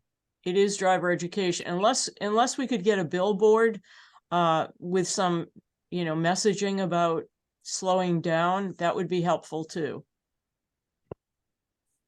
Yeah, I actually was I was not to get into the full need, but there's had seen one in a different city. But that was just one of the traffic improvements that we could do, right? I think that with all the improvements that are coming into Foothill, I think we're gonna see a little bit change come in, right? But then we're always talking to LAPD in terms, especially valley traffic and requesting special enforcements. So we are doing that as well until we figure out a long-term solution. But definitely that's always in our minds when we're talking to LADOT. It's like, what else can we bring into the Foothill to reduce the actual speeding that we have? Yeah, and just one other idea. One of our committee members, Lenny, actually, who's on the board, suggested having a picture of an LAPD traffic officer in uniform on a billboard, with the message, "I'm watching you, slow down." And we do need better enforcement, and we also need the courts to uphold the tickets and to not let people off without any consequences. And I think that's you and I had talked about that at our PCH office, right? It's like a domino effect, right? It's a misdemeanor. So some people don't even show up for their parking tickets or the speeding tickets because they don't do anything. But we understand that, and we're trying to figure out ways to kind of reduce it. So definitely, we're always thinking of, especially me, I'm always thinking of looking. I see Foothill and say, okay, what else can we do here, right? But now we're gonna have a brand new pedestrian activity signal on Wingate and Foothill, and with that left turn, and then the emergency signal that LA Fire is gonna get in front of their station. I think that's gonna help a lot more. But definitely, we're looking forward to seeing all these improvements coming. Okay. Thank you, Pat and Ricardo. I have one other suggestion, and that is that we generally try to do with the holidays. We haven't scheduled for January, but we generally put together town halls. We could do a traffic town hall with the council office if you are interested, Ricardo, to kind of give everybody in the community the updates of what's going on. with the things that are changing and maybe come up with some more ideas. Maybe community members have ideas too. No, definitely. I'm We more can than talk about that in the definitely, future. yeah. That's a good we could, idea. Yes. that's a Yes, good I'm idea, glad, I would be glad to put that together. That would be great. We'll talk. Okay, thank you. I want to make sure that Atsiri gets to speak and that we get through the rest of the agenda. Okay, Thank KT you. Travers has her hand up. She's had it up for a long time. Oh, I'm sorry, KT. I can't see because I'm using my phone. Go ahead, KT. That's quite all right. I just wanted to say that there is an events tab on the CD7 website, and events go up, the calendar for events goes up way in advance. And when we want to be included in an event, invitations don't go out from the council district to people in the council district. Would you like to be at our event? I think that it's up to the organization to approach the council district. And I would also like to say that I have been continually embarrassed by the attitude that people in the neighborhood council take toward Ricardo. Ricardo is constantly present in our community, working so hard to do things for us. I see him on the street when there are emergency situations. He's always there. And to take the adversarial approach to him that some people take, some of the messages that were left in the chat were just embarrassing. And I don't think that any government office has to issue invitations to a neighborhood council to be at an event. If we want to be at an event, we approach someone in that government office about being at the event, and not be publicly recriminating when less than a month before the event they don't have room at it. I just I wish we could all be a little bit more civil and not be on the attack against Ricardo. I don't think it's fair. Thank you. Thank you. Okay, Atsiri Camarena from the department, please feel free to go ahead. Good evening. I'll be brief, I promise. I know you've had a long reports of government reports. I am here on behalf of Raul Preciado, who is your NEA for Department of Neighborhood Empowerment. I am his supervisor who oversees. I'm the director of civic leadership for the department. I am happy to provide you some reports on his behalf tonight. He will be working with me closely and provide you an update on digital copy of my reports. But we did send out the monthly profile last month. Some really great information. First and foremost, we have our bylaws workshop that we hosted and an onboarding series that was conducted over 5 different series, one including Spanish. They're all up on our website on empowering tools. And I'll have, I will provide you the link of where you can locate them. You'll have training slides, the Zoom recordings, and then we're working on finalizing the Q&A that was streamed, the bylaws training before the bylaws training, and then some of them were actually answered live. So we're comprising all of those Q&A questions pertaining to bylaws into one report, and that will be up soon. But if you do want to check out so far the workshops that was provided, we do have them up on our website, on our Empower Relay website. I also want to remind you that bylaws amendment process, we are in it right now. The end of your bylaw amendment process ends on April 1st. So be reminded that as you are meeting now back virtually, that if you're going to have any bylaw amendments, that this is the time for you to do it, that you submit an application, or even if you have to create an ad hoc committee to take any motions for any amendments to your current bylaws. After April 1st, it closes and it goes to city clerk and our department for final review of your amendments. In addition to that, we have some great tools, you know, as we're returning to, some neighbor councils are returning to in-person meetings. We do have the Roberts Rules Made Simple platform, the website. Everyone on the board should have received their own credentials of how to log in. If you have not received your Roberts Rules Made Simple credentials on logging in, please reach out to Raul and I will work with the company to provide you your own personal credentials. There's a lot of great resources in there of how to chair a meeting, how to, even rectify an amendment to an amendment, how, what is including a meeting minutes, how to chair a meeting with confidence, a lot of great resources, a lot of videos too. Great. There's also a section for quizzes if you want to quiz yourself on it. But this is made specifically for neighborhood councils to have additional resources, especially now that some neighborhood councils are returning to virtual meetings. So if you do need your credentials and you haven't received them by now, a month ago. But if you have not received them, reach out to Raul and I will work to provide you their credentials so you're able to log in. Also returning, we have our first Empower LA Youth Conference that will be hosted by the department on January 27, 2024. So if you do have any youth in your area that you would want them to be a part of our first back in-person youth conference, I will provide you with the link actually in the chat that would represent your neighborhood council. Really great. It's a whole day event. There'll be workshops, food provided for them as well. And we'll provide them a history and role of the neighborhood council system and how they can make a difference in affecting the neighborhood councils. There'll also be presentations led by various departments who will connect with the youth resources to improve their communities and service experiences. And I believe we have some special keynote speakers too that are in the works of it. And as we mentioned earlier, well, you should have seen my email earlier, we are still developing the SB 411. So we will be working with neighborhood councils and providing them the agenda templates as well as some language on the motions that they should be taking in when they are going to take motions on whether they want to return to in-person meetings or go back to virtual meetings as well. So we are working on providing a package to all neighborhood councils. Maybe you attended Bonk last night, you should have heard some of the discussions that were back and forth. And we are taking everyone's recommendation. We received a plethora of a lot of Q&A questions in regards to the SB 411, and we are gathering all the information and providing you the most up-to-date information on the developments on SB 411 and some of the questions that neighborhood councils had.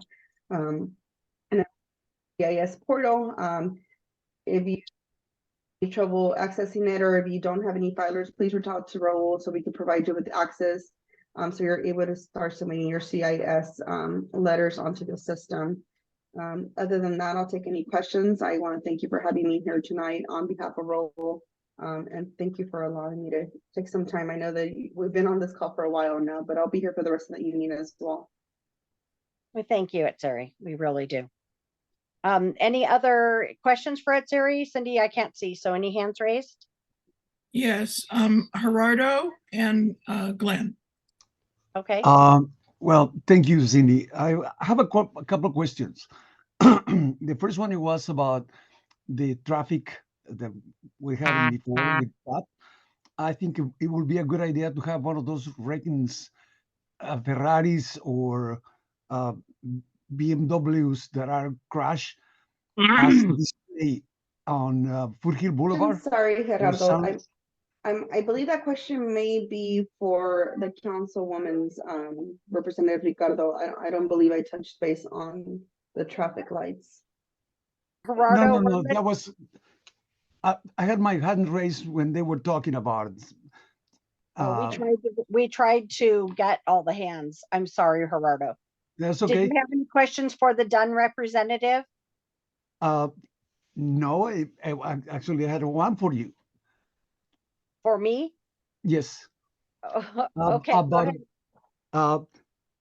Have you talked about the topic of Nelly and the beautification committee? Is any apology about it?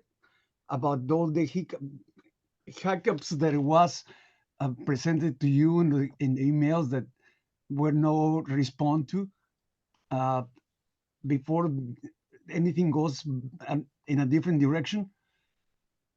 No. Okay. There was conversation. I had a conversation with Roger. Roger and I went over all of it. Well, perhaps you can take this on another. So, yeah, this is not the time to have that conversation. So let's go ahead and let Etzeri finish. She's the representative from Dunn. Okay, that's fine. And Glenn is next. Go ahead. Thank you very much. Go ahead, Glenn. Thank you.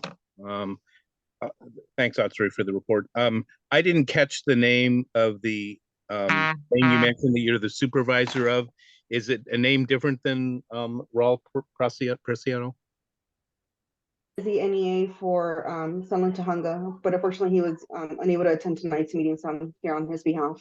I'm sorry, you were muted the first part of your comments. For Raul Preciado, he is the NEA for Sunland Tahunga. Okay, same name. Okay, two more questions. For the youth conference, I've been asked by people who are interested in knowing if, even though they're not age 14 to 17, if they might be able to sit in to observe, not as a participant. And then also, are you going to be reaching out to neighborhood councils that maybe had folks who were youth members, maybe who just recently aged out because now they're 18 or 19, to see if there might be folks like that who might be able to, might be interested in participating to share their experiences. And just in case I'm not called on, I'll go ahead and ask the second question, which is regarding the Senate Bill 411 protocols. I didn't understand clearly from the bonk meeting when those were going to be released, but clearly because this meeting is being held virtually, did something get released from last night's bonk meeting until prior to tonight to allow this meeting to be held pursuant to the SB 411 protocols? And if not, then when will they be released? Regards to the youth conference, I will take back your recommendations over to the committee who is working on that on behalf of our department. I know that there's limited capacity, so I think for now we're hoping that at least we have 2 representatives for youth for each neighborhood council present at the youth conference. But I will suggest to them some of your recommendations as far as hopefully bringing in some of the youth who have been a part of it and kind of provide some of their experiences. I know that there's various workshops that are being developed, so perhaps that could be one of the workshops that we could present to the youth who will be present. Your second part of the question is no, we have not released a formal package of the SB 411 developments for neighborhood councils to either go back in person, to stay in person or go back virtually.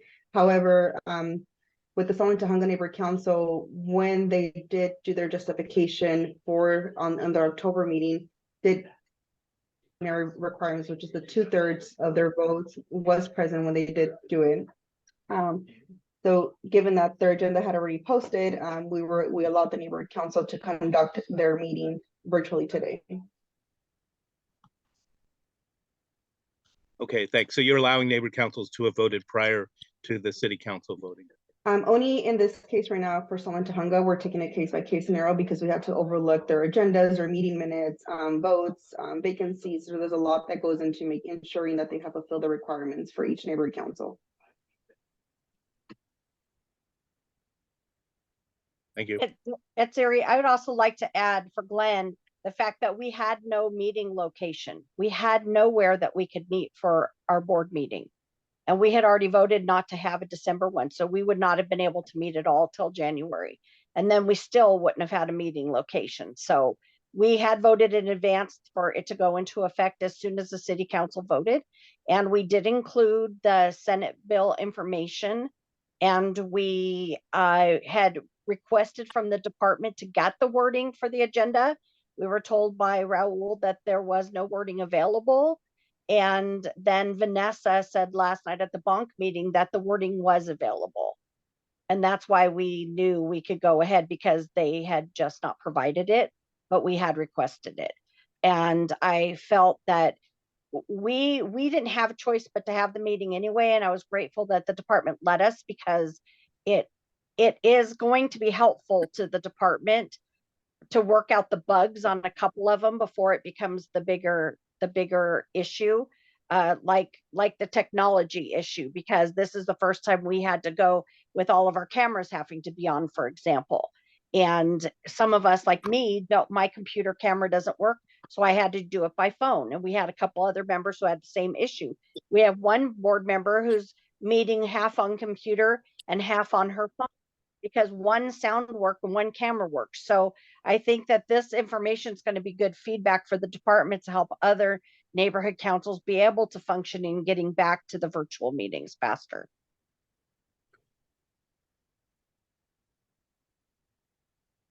Are there any other raised hands for Ms. Camarena? Cindy? No. Thank you Okay. for being here, and it's nice to meet you. I've not met you before. Okay, and let's go ahead and move on to the consent calendar items. We can whip through these, but if there's something that needs to be pulled out, please let me know. Consent calendar items are considered to be non-controversial, be treated as one agenda item. Any board member or stakeholder may request that an item be removed. There will be no discussion of these items unless an item is removed from the consent calendar, in which case it'll go to the end of new business and be considered as time allows. Motion, the Sunland-Tunga Board, Neighborhood Council Board approves the funding consent calendar. The Budget Committee approved on 10/25/23. A, discussion and action to approve the October 2023 MER. B, discussion action to approve the reimbursement to Carol Hutchinson for $114.66 for board name badges, previously approved by the STNC board. C, discussion and action to approve reimbursement to Carol Hutchinson for $26.46 for the dog waste plaques that are being put on the waste bag dispensers at the parks where we provide the bags, previously approved by the STNC board. D, discussion and action approve reimbursement to Moppy Moran for the storage tubs, $98.50, which we had previously approved up to $100 by the STNC board. They were purchased at Costco, so she couldn't use the credit card, which is why we've had to do the reimbursement. E is discussion and action to approve up to $1,000 for the STNC outreach sponsorship to McWherty Arts Center for the Chili Bowl event and holiday fair on December 2nd and 3rd, 2023. And they will prominently be displaying the STNC on the marketing items. And F, a discussion and action to move the rollover of the $2,502.29 to office and set office expenses and $700 refund to the outreach budget, which is page 9 of 12 in the neighborhood council funding administrative packet. Do I have a motion to approve the consent funding items? I move. Thank you. Was that Lala? Yes. So Lala made the motion. Do I have a second, please? This is Carol. I'll make the second. Carol's the second. Lala made the motion. Carol is a second. Was there any comments from community members on these items?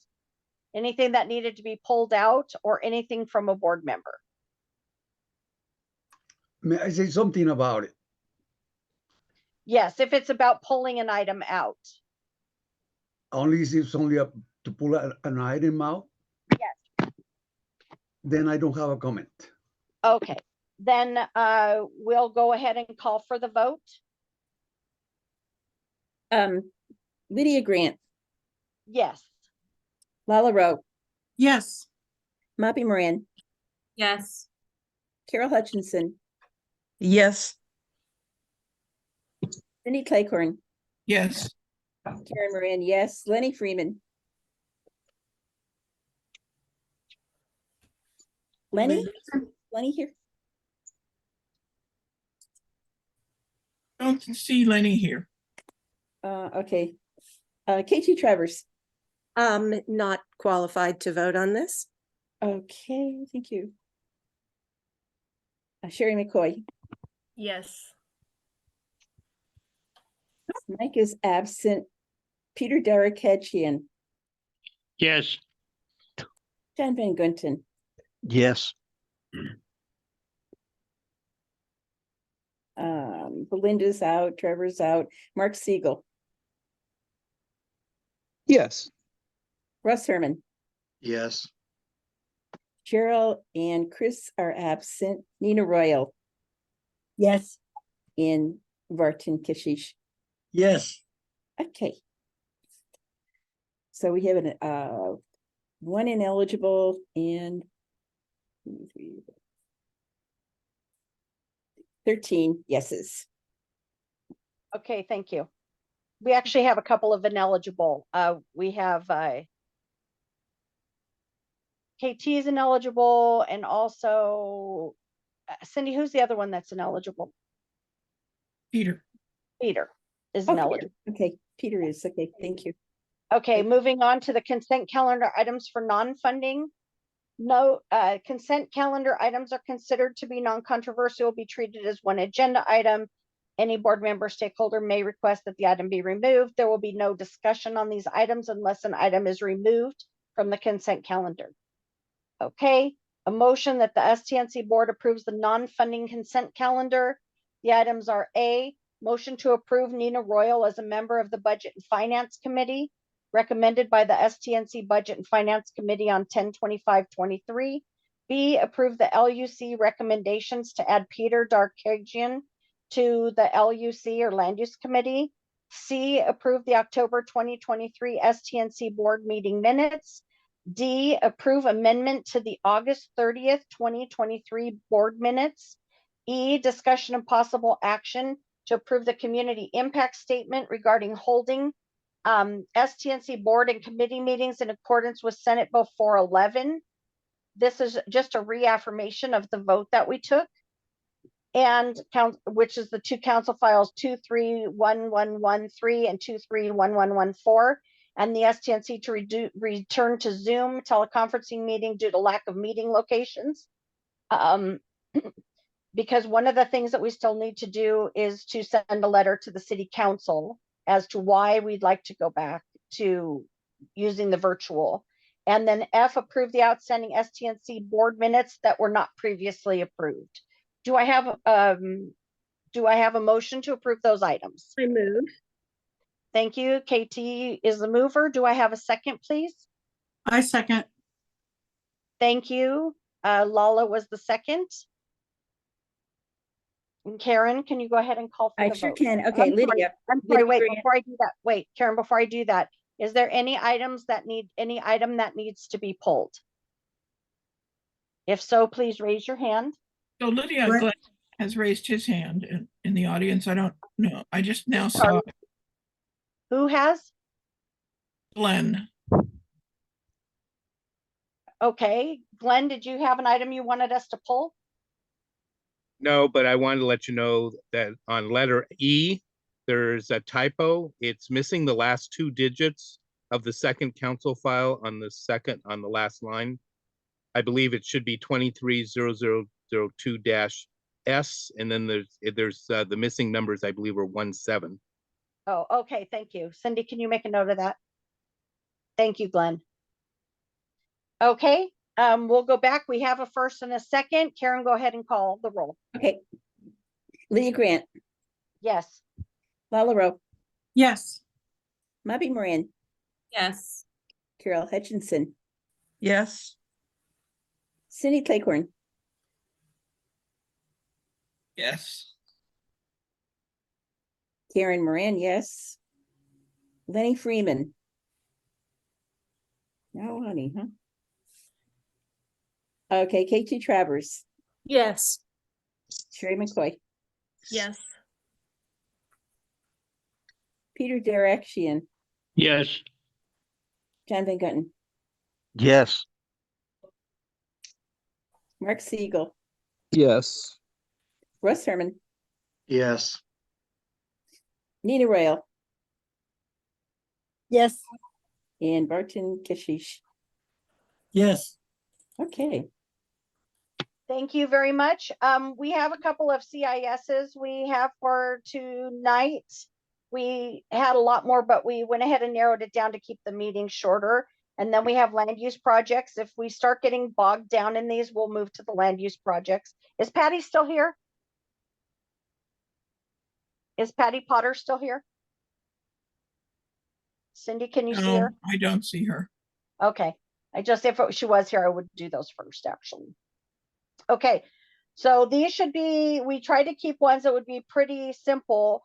The first one is a motion from the council member, discussion and action to approve support for council file 23-1106 relative to the necessary steps to conduct a feasibility study to determine if there is a relationship between new development and increased fire and related matters. Do I have a motion? I move. I'll second. Thank you. I believe that was Lala and Mark. Okay. That's it for, yep. Okay, are there any comments from the community? Do not hear any. Are there any, or Cindy, do you see any hands from the community on that item? No. Okay, anybody from the board? Just a quick comment. This really is relation to hiring fire men and increasing fire department personnel. Basically, right now, we should have a ratio of like 1.5 to 1.9 firemen per 1,000 people. We've got 0.9, basically, about half what we're supposed to have. And this is a lot of this is dealing with that. Just okay, thank you. Okay, let's go ahead and call for the vote. Lydia Grant, Yes. Lala Rowe, Yes. Moppy Marin, Yes. Carol Hutchinson, Yes. Cindy Claycord, Yes. Karen Moran, yes.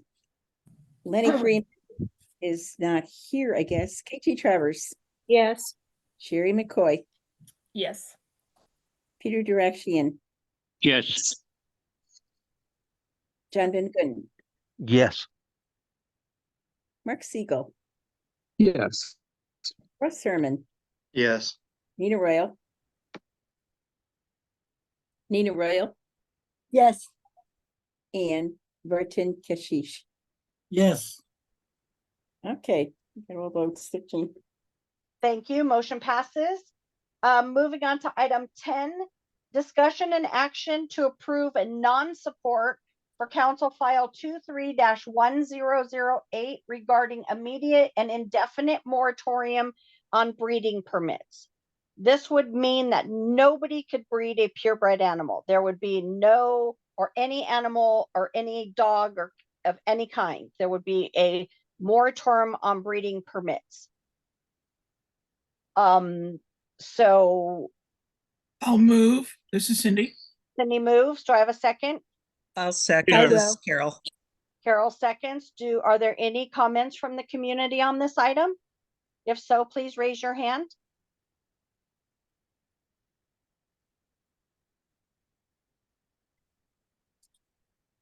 I don't Cindy, see. are there any hands? No? Okay, any board members with their hands raised? Carol does. Carol, go ahead, please. Yeah, I think what this is doing is basically going after the law-abiding people, the ethical breeders who do bother to get the permits. But it doesn't address the problem with backyard breeders or people that just let their dogs run around or cats run around and get pregnant, and then we end up with a lot of strays. So I don't think this is really addressing the real issue, and so I don't support this because I really don't think they're going to get to the real root of the problem, which I believe is, to me, is backyard breeders and people that just let their animals indiscriminately breed, and not the people that have registered expensive animals. Thank you. Are there any other comments, Cindy? Do you see any hands raised? Yes, Lala and then Mark Lala, go ahead, please. and Sherry. Yeah, it seems to me, I'm not positive if this is only dogs and cats, or is this like all animals? So you can't breed horses, or you can't breed goats if you have goats on your property. That would seem ridiculous. Either way, it's ridiculous to say that dogs and cats have a different rule than cows and horses. But yes, I agree that this is not going to change anything, as the people who have expensive animals and who pay for them and who breed them, they aren't the problem. Okay, thank you. Mark, go ahead. Ditto what Carol said. Thank you. Thank you. Sure. And Sherry McCoy. Just pointing out that it says approved non-support. Yes. Correct, because the council file is for immediate and indefinite moratorium on breeding permits. Does look like it's aimed more at dogs and cats than farm animals. So the vote would be yes to this motion because we're voting a non-support. And yes, Nina So has her Cindy, hand. what you're saying is a yes is a no. Correct. Correct. Thank you. It's a vote to oppose it. Nina Katie also has her hand up. Go ahead. I also agree to oppose it because I don't think that it's going to be helpful at all. And it will hinder, it is a business. Breeders is a business. So I support the business. Okay, thank you, Katie. It's important to recognize, which the city council apparently hasn't, that legitimate breeders for all of the dogs in their kennels have been paying $100 a year in extra registration fees on animals that they intend to breed. Therefore, the city has been fraudulently collecting funds that retain the right to breed on these purebred animals and are cutting off their ability because they can't get great American dogs or mixed breeds adopted out of the shelters. There's no connection. Someone who wants a purebred dog is not going to adopt anything other than a purebred dog. And I think that it's unethical to abridge the rights that they have been paying all of this extra money on for years. Thank you. Cindy, are there any other hands? No. Then we'll call for the vote. Lydia Grant. Yes. Paula Rowe. Yes. Mappy Moran. Yes. Carol Hutchinson. yes. Cindy Claycorn. Yes. Karen Moran, yes. Lenny Freeman, not here. Katie Travers. Yes. Sherry McCoy. Yes. Okay, Peter Yes. Direction. John Van Gunten. Yes. Mark Siegel. Yes. Russ Herman. Yes. Nina Royal. Yes. And Barchin Kashish. Yes. We are unanimous.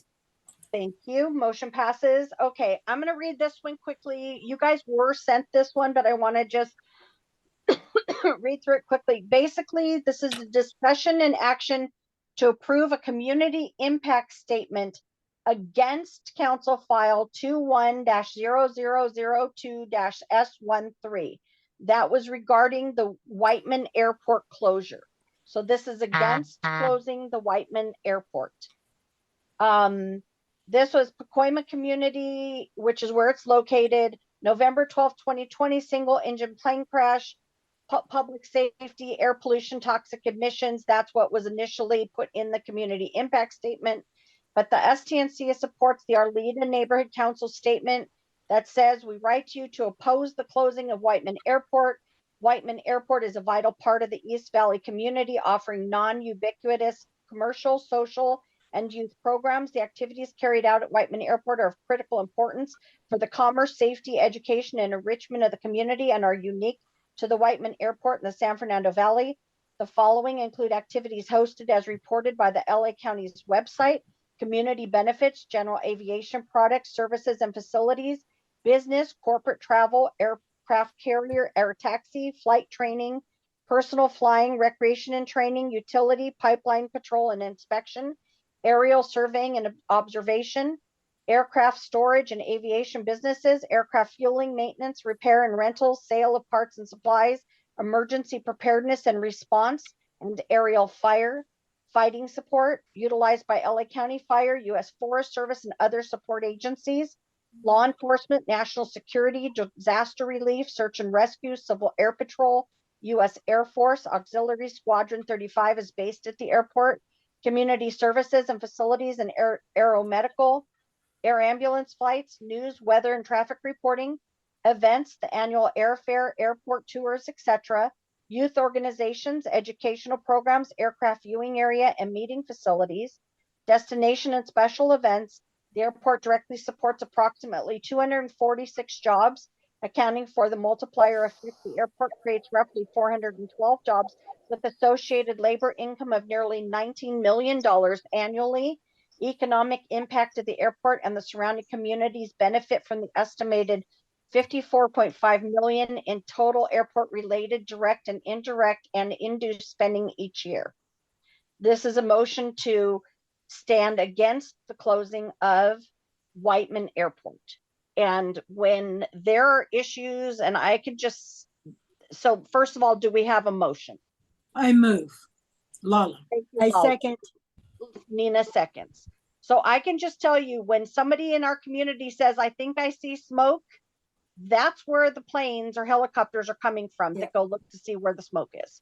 That was the closest airport. So I'm just letting you guys know that that I have been there several times. I've met a lot of the people. This is an issue. We tried to put a town hall together with the county. It didn't work out, but time is marching on, and it's time we submit something from this community.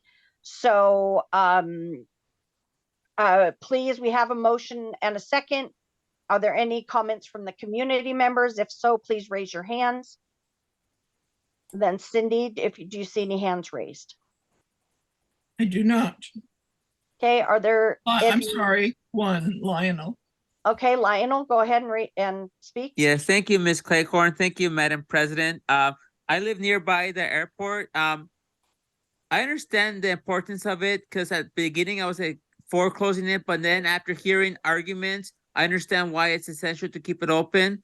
My main concern is just the pollution. I hope that they will move to cleaner fuel and to minimize and prevent any more small plane crashes on the residential neighborhoods. That is all I want, is just to live in harmony and for the residents nearby, my neighbors, to live peacefully without another plane crash on that's all and I hope they'll reduce their pollution by changing fuels, because I came across something about changing the type of fuel.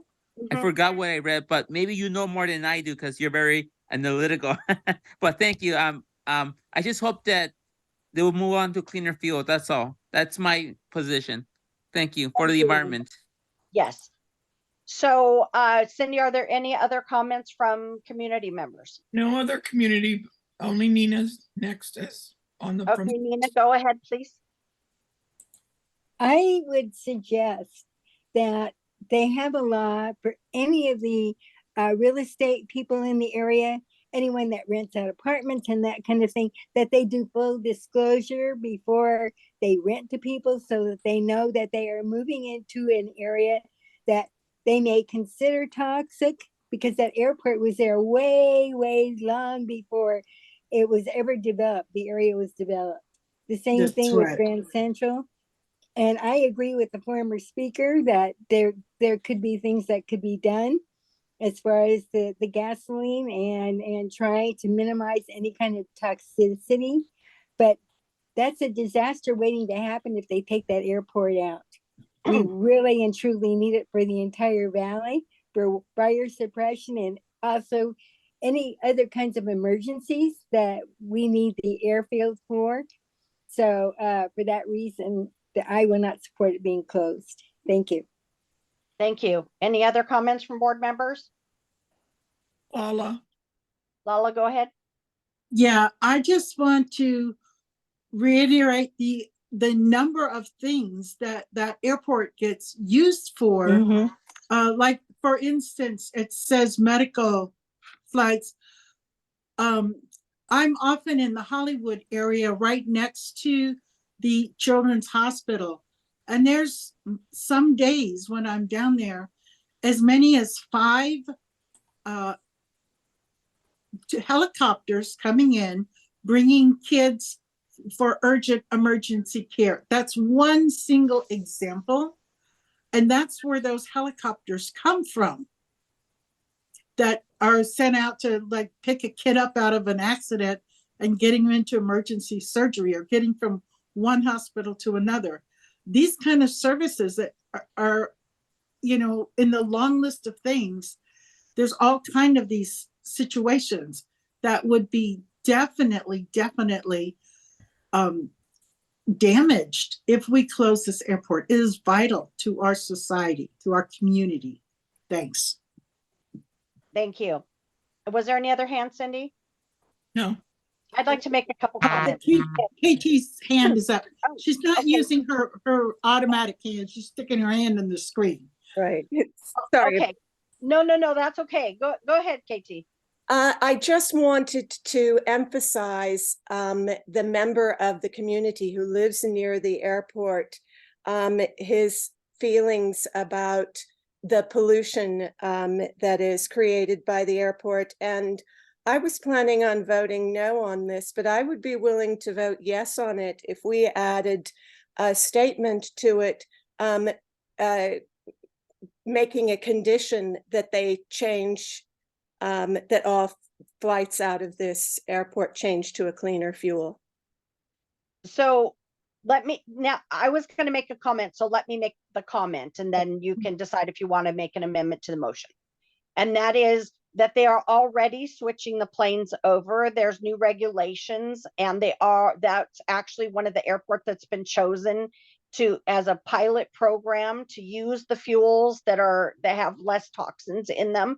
But there's actually a whole situation that talks to what you just mentioned.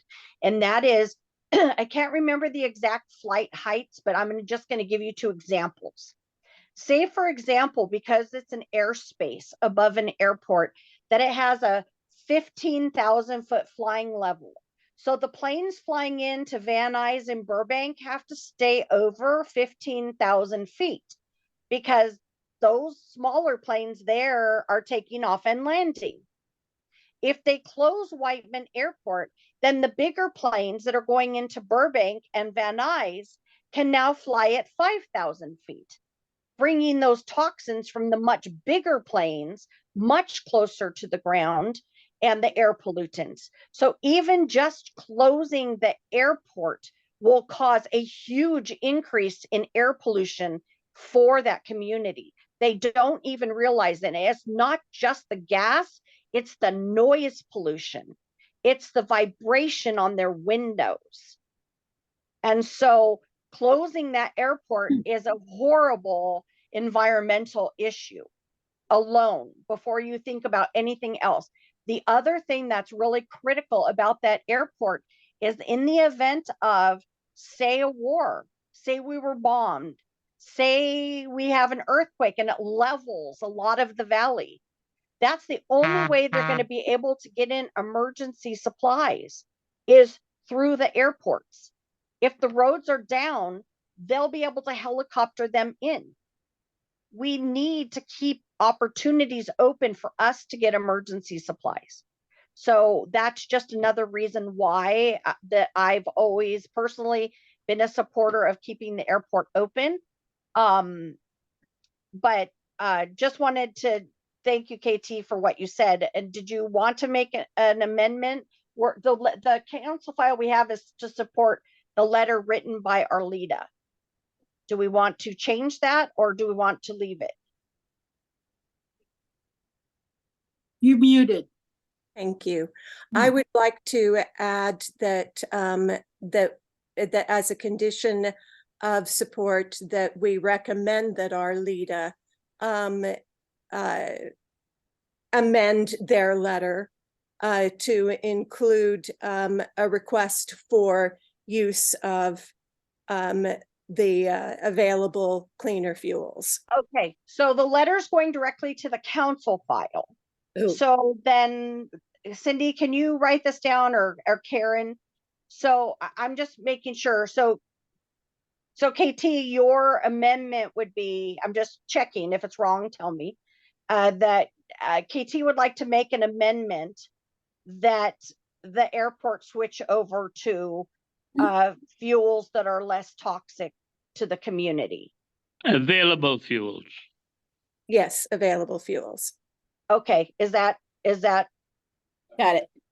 okay? So KT made the amendment. I'll second that amendment. Are there any objections to that amendment? If so, please raise your hand. Cindy, do you see any raised hands as an opposed to the amendment? This is a recommendation. It's Yeah. just adding a sentence is what Yeah, it's we're going just adding a sentence. Does anybody oppose adding that sentence? Nina has her hand raised. Okay, Dina, We can't hear you, Nina. I can't You're hear you. muted, Nina. You're mute, Nina. Nina, we can't hear you. Oh, okay. I'm sorry. I agree with KT's suggestion, and Okay. I would also like to put them to recommend that any sales in the area or rentals and that people be advised when they are renting or selling that they have that airport there and that they should do diligence as to whether or not they're going to be affected by it. It would eliminate a lot of problems, in my opinion. My suggestion is that, Yeah, Nina, that's not germane to keeping the airport open. So I would ask if you're interested in doing that, that we have you bring it up as a motion at the next meeting. But I'd like to know why it wouldn't be, because it's the people that move in that are upset about the environment of the airport. Because so this if they is, realize. This is specifically sending a letter to the city council that they are not happy about the closing of Whiteman Airport. It's not. Well, then there should not be any recommendations. Why would you have one and not the other? Because one recommendation is related to keeping the airport open. Keeping the airport open. Well, that's the same thing as my recommendation of keeping it open. Okay. Is that okay? I don't see what the difference is. Okay, this is my opinion. I would like to make a motion to table. We're already at 9:30. If this conversation is going to continue going, we might want to table this to another meeting. No, never mind. Let it go. Let it go. If you're going to table it, no. And something's better than nothing. Okay. Thank you. So since there was no objections to the amendment, we'll go ahead and just vote straight up the motion as amended. Just adding the line about the fuel. Let's go. Lydia Grant. Yes. Lala Rowe. Yes. Bobby Moran.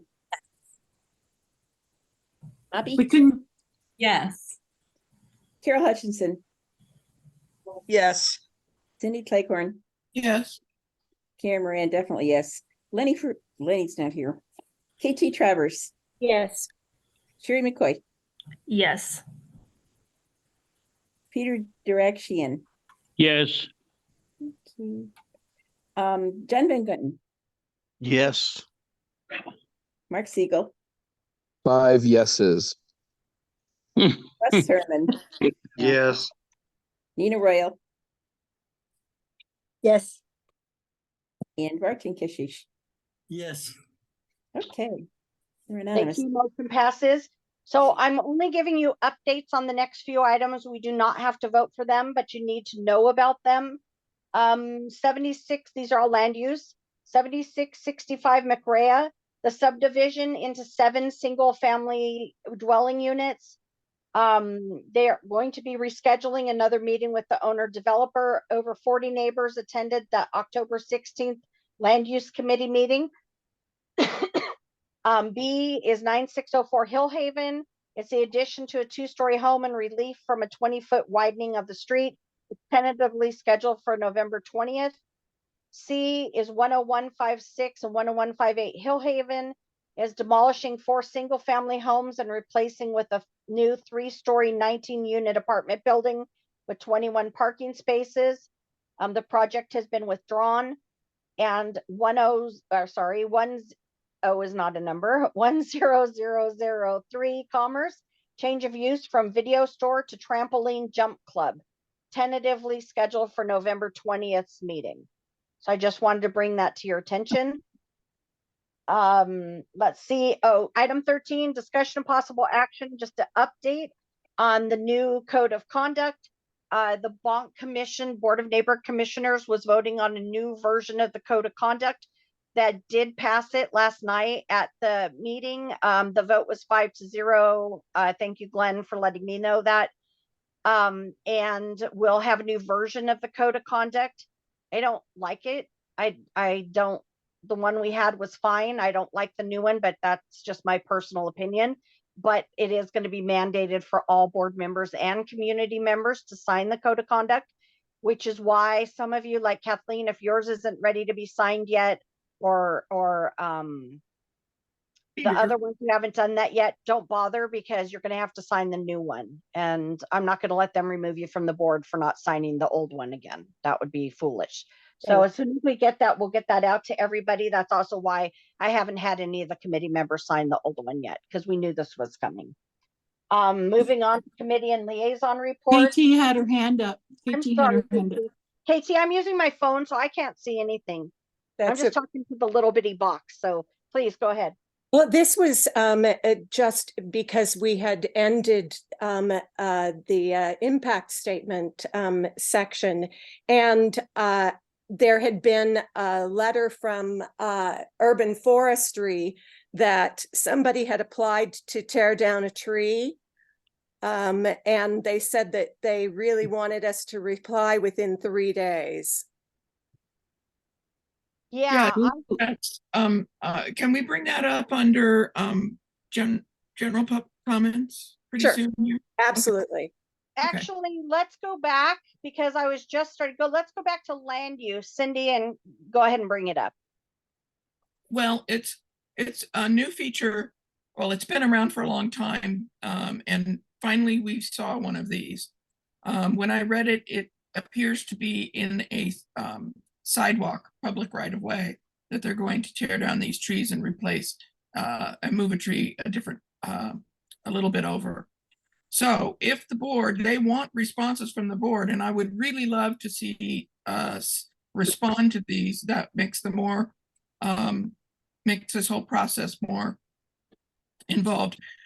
But we're going to have a special meeting, because we just got it and our agenda was already prepared. So if you're willing to come together to meet within a couple of days, we could arrange that and have a more thorough discussion. So they wanted a 3-day response. My thought was, we're not going to be able to get a 3-day response. I mean, I read the letter. I know what I would say personally about it, but I don't know that you're going to get the board members back together. Ask. I mean, pick a time and say, can anybody, get back together, or send out an email with a doodle poll or something. Right.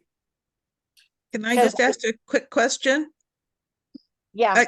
I saw that, the notice and asking for the response.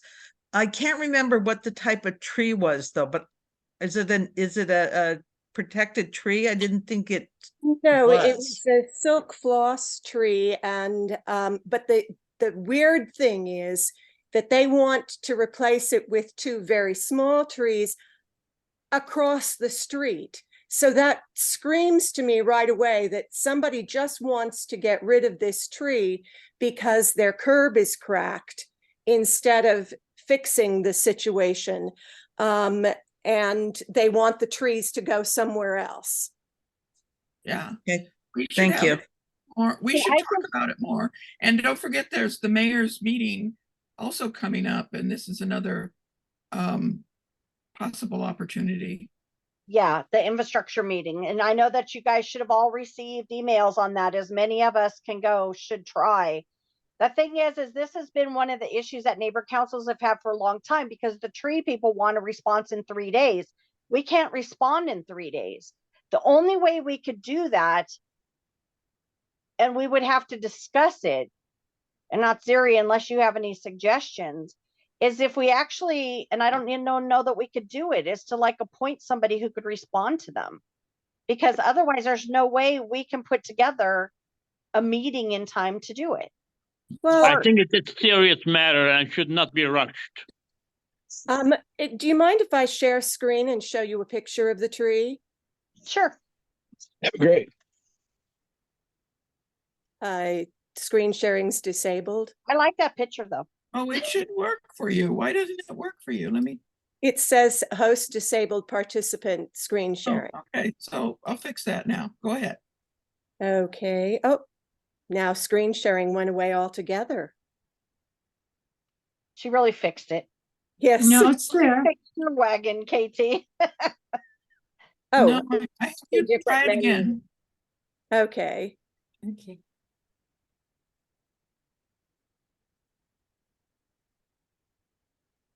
There it goes.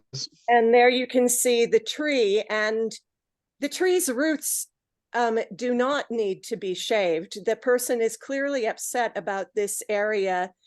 Oops, I just lost it. Let me get it back again. That you can see here where the curb is cracked. And apparently somebody, instead of replacing the sidewalk where it lifted the sidewalk, put in asphalt instead. So they're irritated that the tree is causing problems for them, and they just want to get rid of the tree altogether and move it across the street. And I just think that we don't kill trees because of someone's convenience, and not having a tree create a problem with the sidewalk. Yes. So Katie, I'm gonna cut you off just because I don't want us to get in trouble with the Brown Act issue, because it isn't on our agenda. Like I would say, Cindy or Cindy, if you want to send an email out to see who you can get together quickly to try to get a meeting. I mean, you'd only have to get quorum, but then you could discuss the issue and decide how we can address this in the future too, when we only have a 3-day notice. And maybe KT can come up with some ideas. I'm still trying to get her to join the land use committee. Maybe that's a way to go. Can someone help me understand why this is our business? It's on city property. The city should take care of it one way or the other. The city asked for the neighborhood council to weigh in. They sent us a letter. Yes. Because it's part of the process. Owner of the house requested that the tree go away, that it be chopped down. And so the urban forestry is saying, well, wait a second, the community gets to weigh in on this. This is not your tree. This is a city tree. Is this an oak tree? Is this an endangered tree? No, it's a silk floss tree. But John, we can't really discuss it because of the Brown Act. So Cindy can try to put together a meeting and see if there's a way for us to weigh in. Okay, we'll move on. But that is one of the things that after COVID they stopped doing, but it looks like they're starting back up to have the neighborhood councils weigh in. We probably talked more about it than we should have.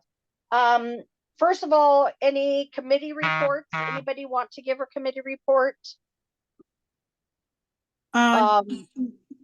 Anybody in general public comment would like to give a report? Lala and Moppy, when are their next meeting? Go ahead. Tamer raised her hand. She wants to give a committee report.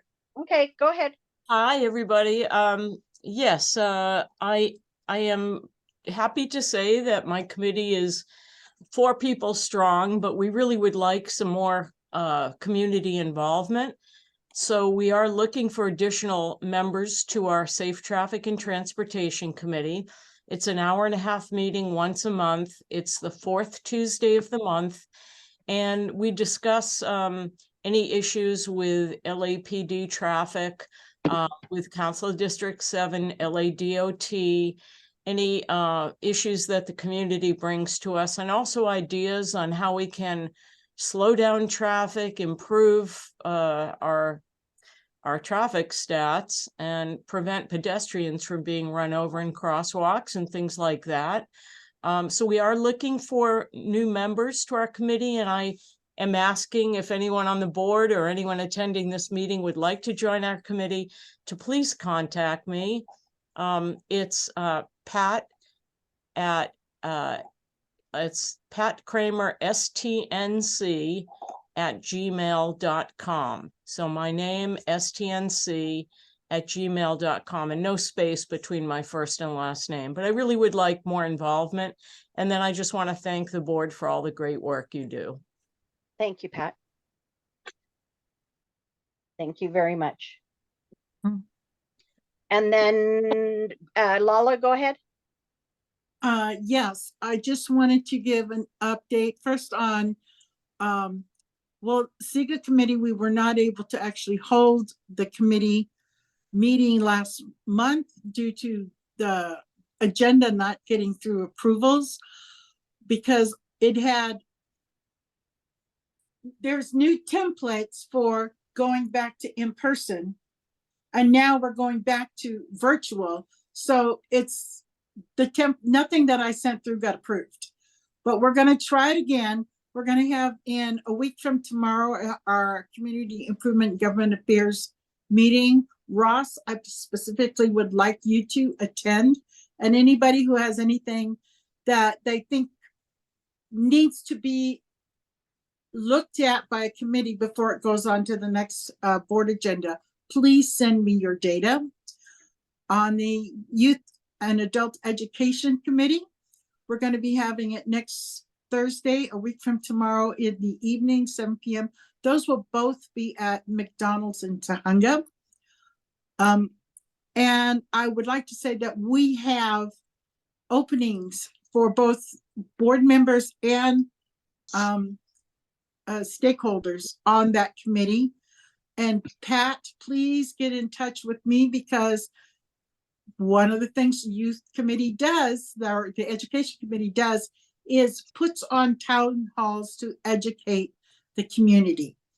Right now, we are looking at January, the 4th Wednesday of January, holding a town hall on fire safety. And we have another one on historical land use that we're working out. And I would love to put the safety, Can we get it in before March? Possibly. We could possibly do it in the February slot. Okay. Okay, so you can either come to the meeting or get in touch with me and we'll add that to our agenda. Sounds good. Thank you. That's all I have. Okay, are there any other hands raised, Cindy? Yes, Moppy and then Nina. Okay, Moppy, go ahead. Hi, I'll be quick. I just wanted to thank all of our board members and committee members that did respond for the website. If you haven't sent in your photos or your blurbs for the board info page, we're trying to get that updated as soon as possible. As of right now, we're just going to create profiles with no information if you haven't sent a photo or like little blurb.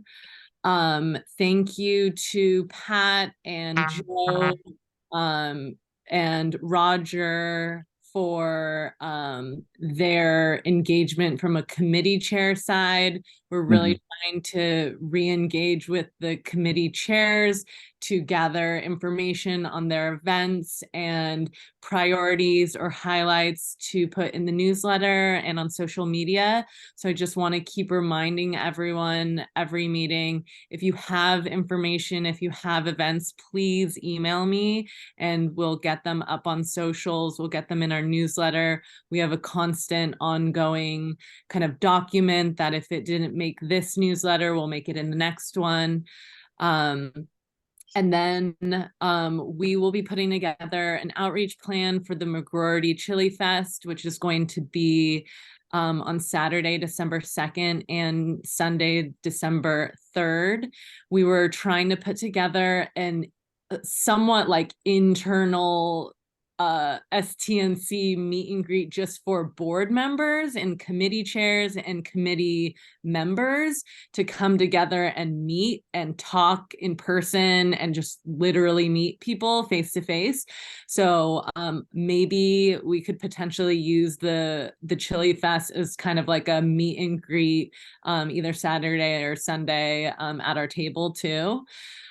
So any of those ideas, open to that. And then again, since we aren't going to be having a meeting in December, if anyone has New Year outreach ideas, please send them our way, since we'll just be thinking about it and wanting to plan further in advance for some of those. The last thing that I'll mention, and this is maybe for a smaller group, is just about the storage organization. So again, like, I know there's a small group of people that have been kind of leading it, but I'm happy to talk about the storage and also maybe put out a mention to the entire group of if there are any able-bodied volunteers willing to come and help with some heavy lifting at the storage, the more the merrier, because I think that with more people it will go a lot faster. So that's all for my update. Thanks, everyone. Thank you, Moppy. Aunt Nina. You're muted.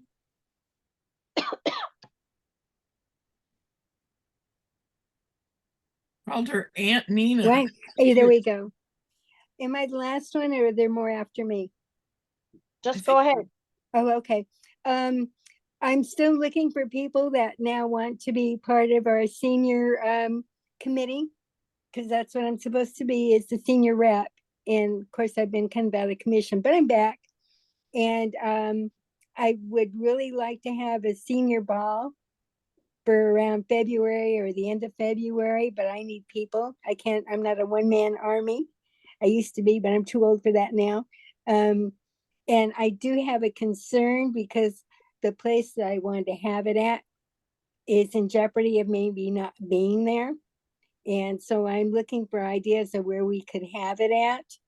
And that has good parking and etc. But I know that Moppy said she was interested, but is there anybody else out there that would like to join our committee and do something for the seniors after the first of the year?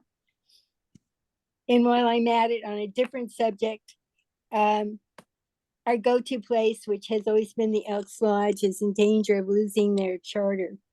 And if anybody feels the way that I do, it'll be a catastrophe for our community.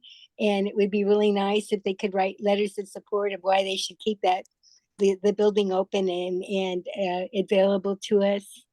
It's just a suggestion if anybody wants to talk about it, but we really do need some help. So if everything goes according to the way I hope it does, we'll be back in business and we can have our various meetings there and town halls and etc.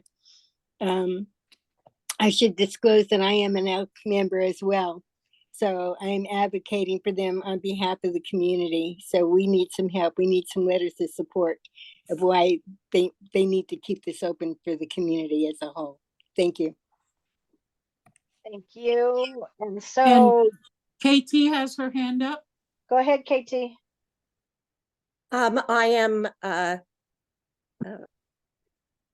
I am reporting for the Stark Committee. Every month we've been having a local artist do a presentation. They've been incredibly well attended and very exciting. This month on November 28th, we will have local artist Melissa Reichman doing a presentation, and you all are welcome to view the presentation on Zoom. Thank you very, very much.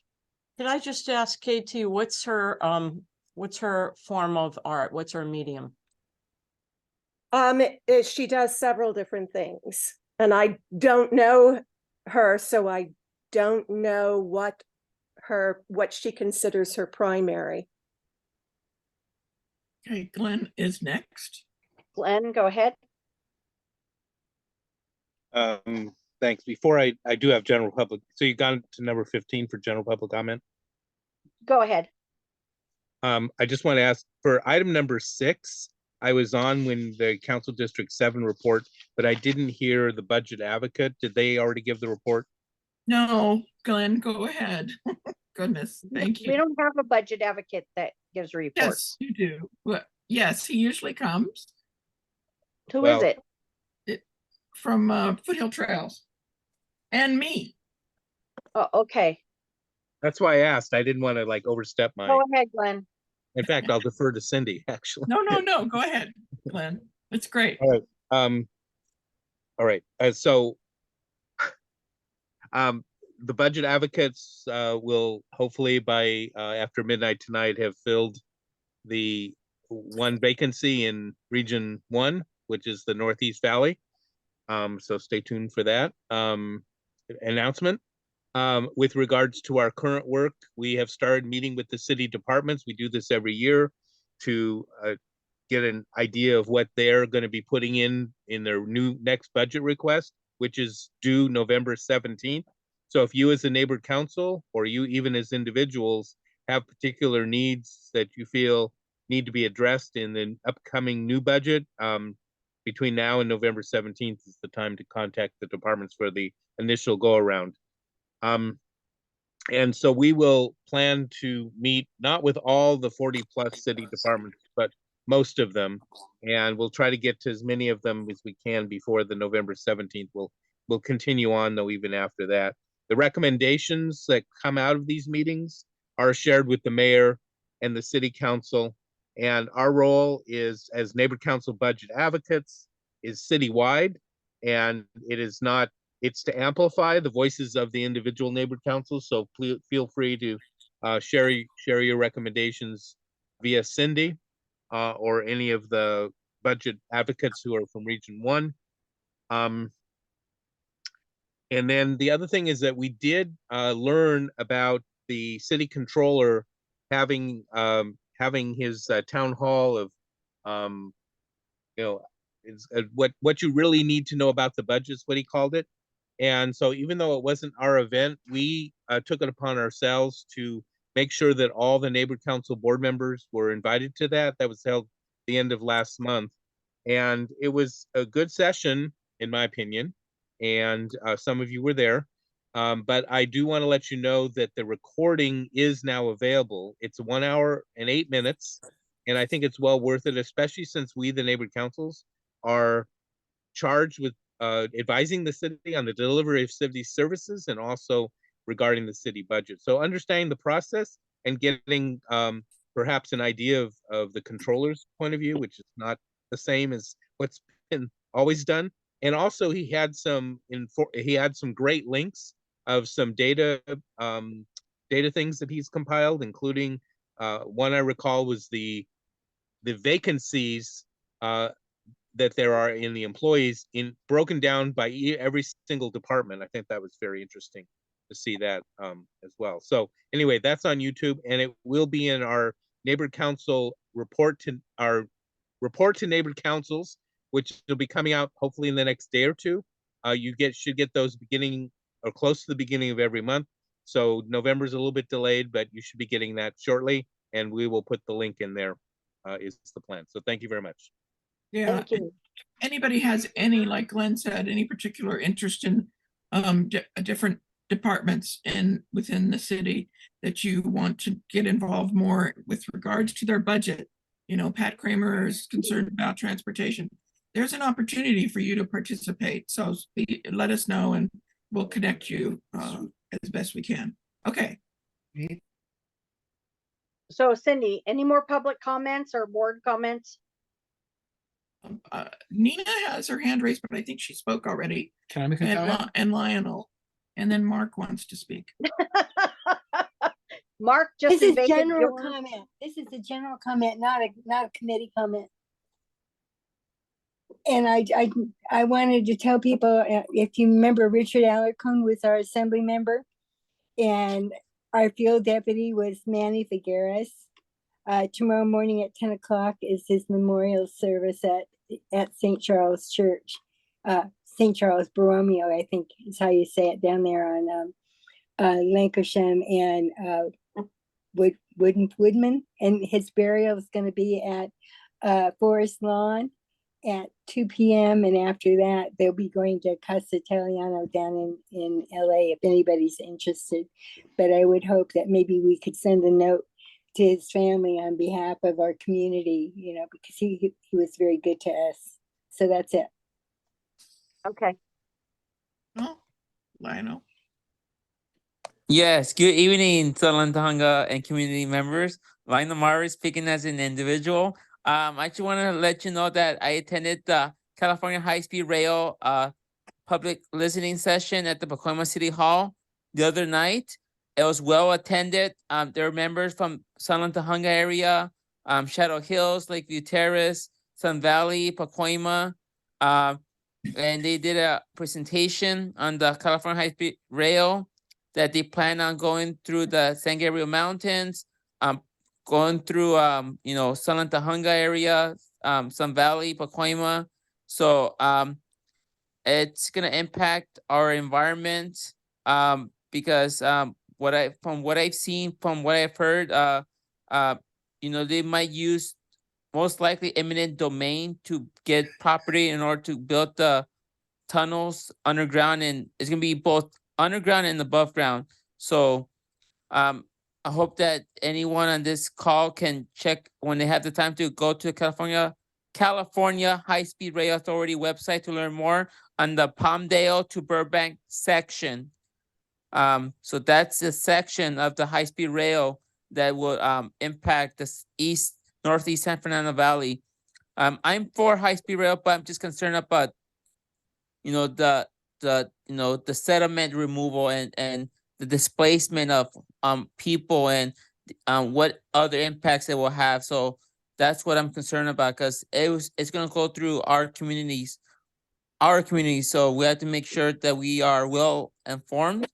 And also one last thing, the Pacoima Reservoir Restoration Project. I believe I sent an email to your board's president, Ms. Grant, and I hope that she could distribute it among her fellow colleagues about the proposed County Public Works LA to clean up the sediment at the Pacoima Reservoir Dam.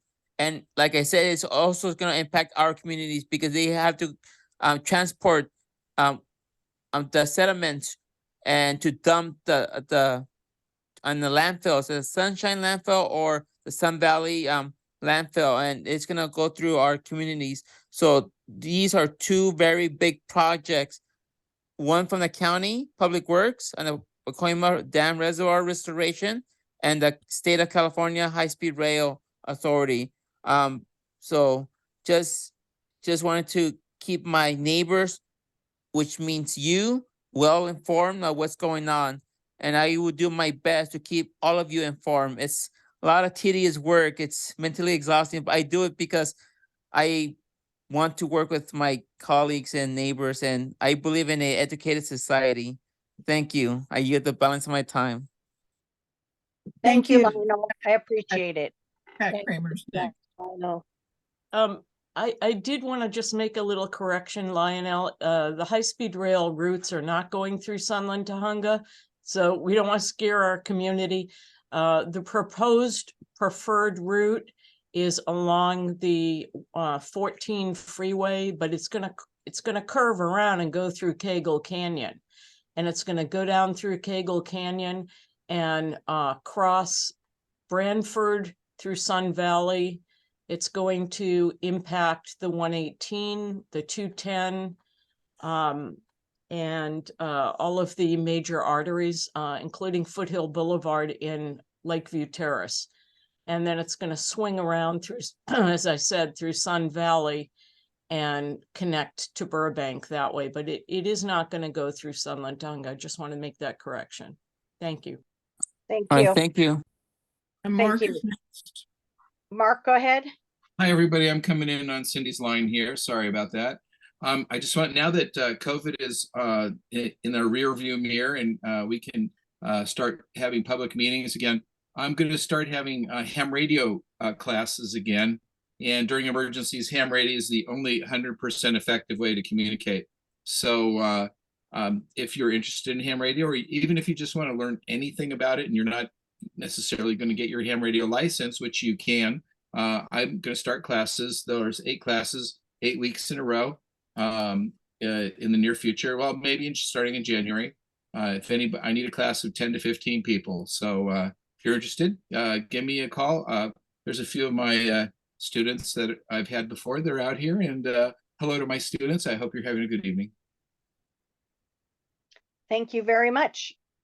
Cindy, any other hands raised? No. Is that Siri still here, awake, asleep? Yes, she's here. She's here. Thank you, Siri, for the long haul. I appreciate it. Sorry the meeting went so late. Oh, it's okay. Thank you for having me. I appreciate it. Okay, and give hugs to your kids from us, and I hope our whole board gets to meet you someday, because she really has been, to me, a shining star in the department. She really does a great job. So thank you again, Siri, and thank you to everybody. And I'm sure I'll be seeing some of you soon. If not, if I don't see you before Thanksgiving, have a great Thanksgiving. If for some reason I don't see you before Christmas, have a wonderful Christmas or whatever holidays you celebrate. And Cindy's going to try to get together a special meeting to see about the tree thing. And we'll see what happens. Thank you so much. And our community, you know, they do appreciate that we spend our time trying to do what we can to improve it and help it. KT's going to help with the tree thing. Great. So, thank you. thank you. Okay. Lydia, thank you for running a great meeting. Much appreciated. Thank Yeah. you. Take care. Melissa Thank Reichman, you very much.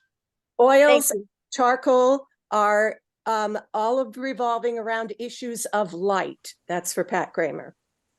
Okay. I'm sorry, I didn't hear that. What, could you repeat that again? Melissa Reichman's charcoals and oils are all revolving around issues of light. Oh, that's the artist that you're talking about? Sounds nice. Thank you guys again. It's always such a pleasure to be around all of you. I really, really appreciate having you guys in my life. Thank you. Cute dog, almost as cute as mine. Thank you, everybody. Good night. Thank you. Good night. Meeting adjourned, I guess, right? Meeting is adjourned at 10:08. Thank you. Good night, everybody. Have a good night, everyone.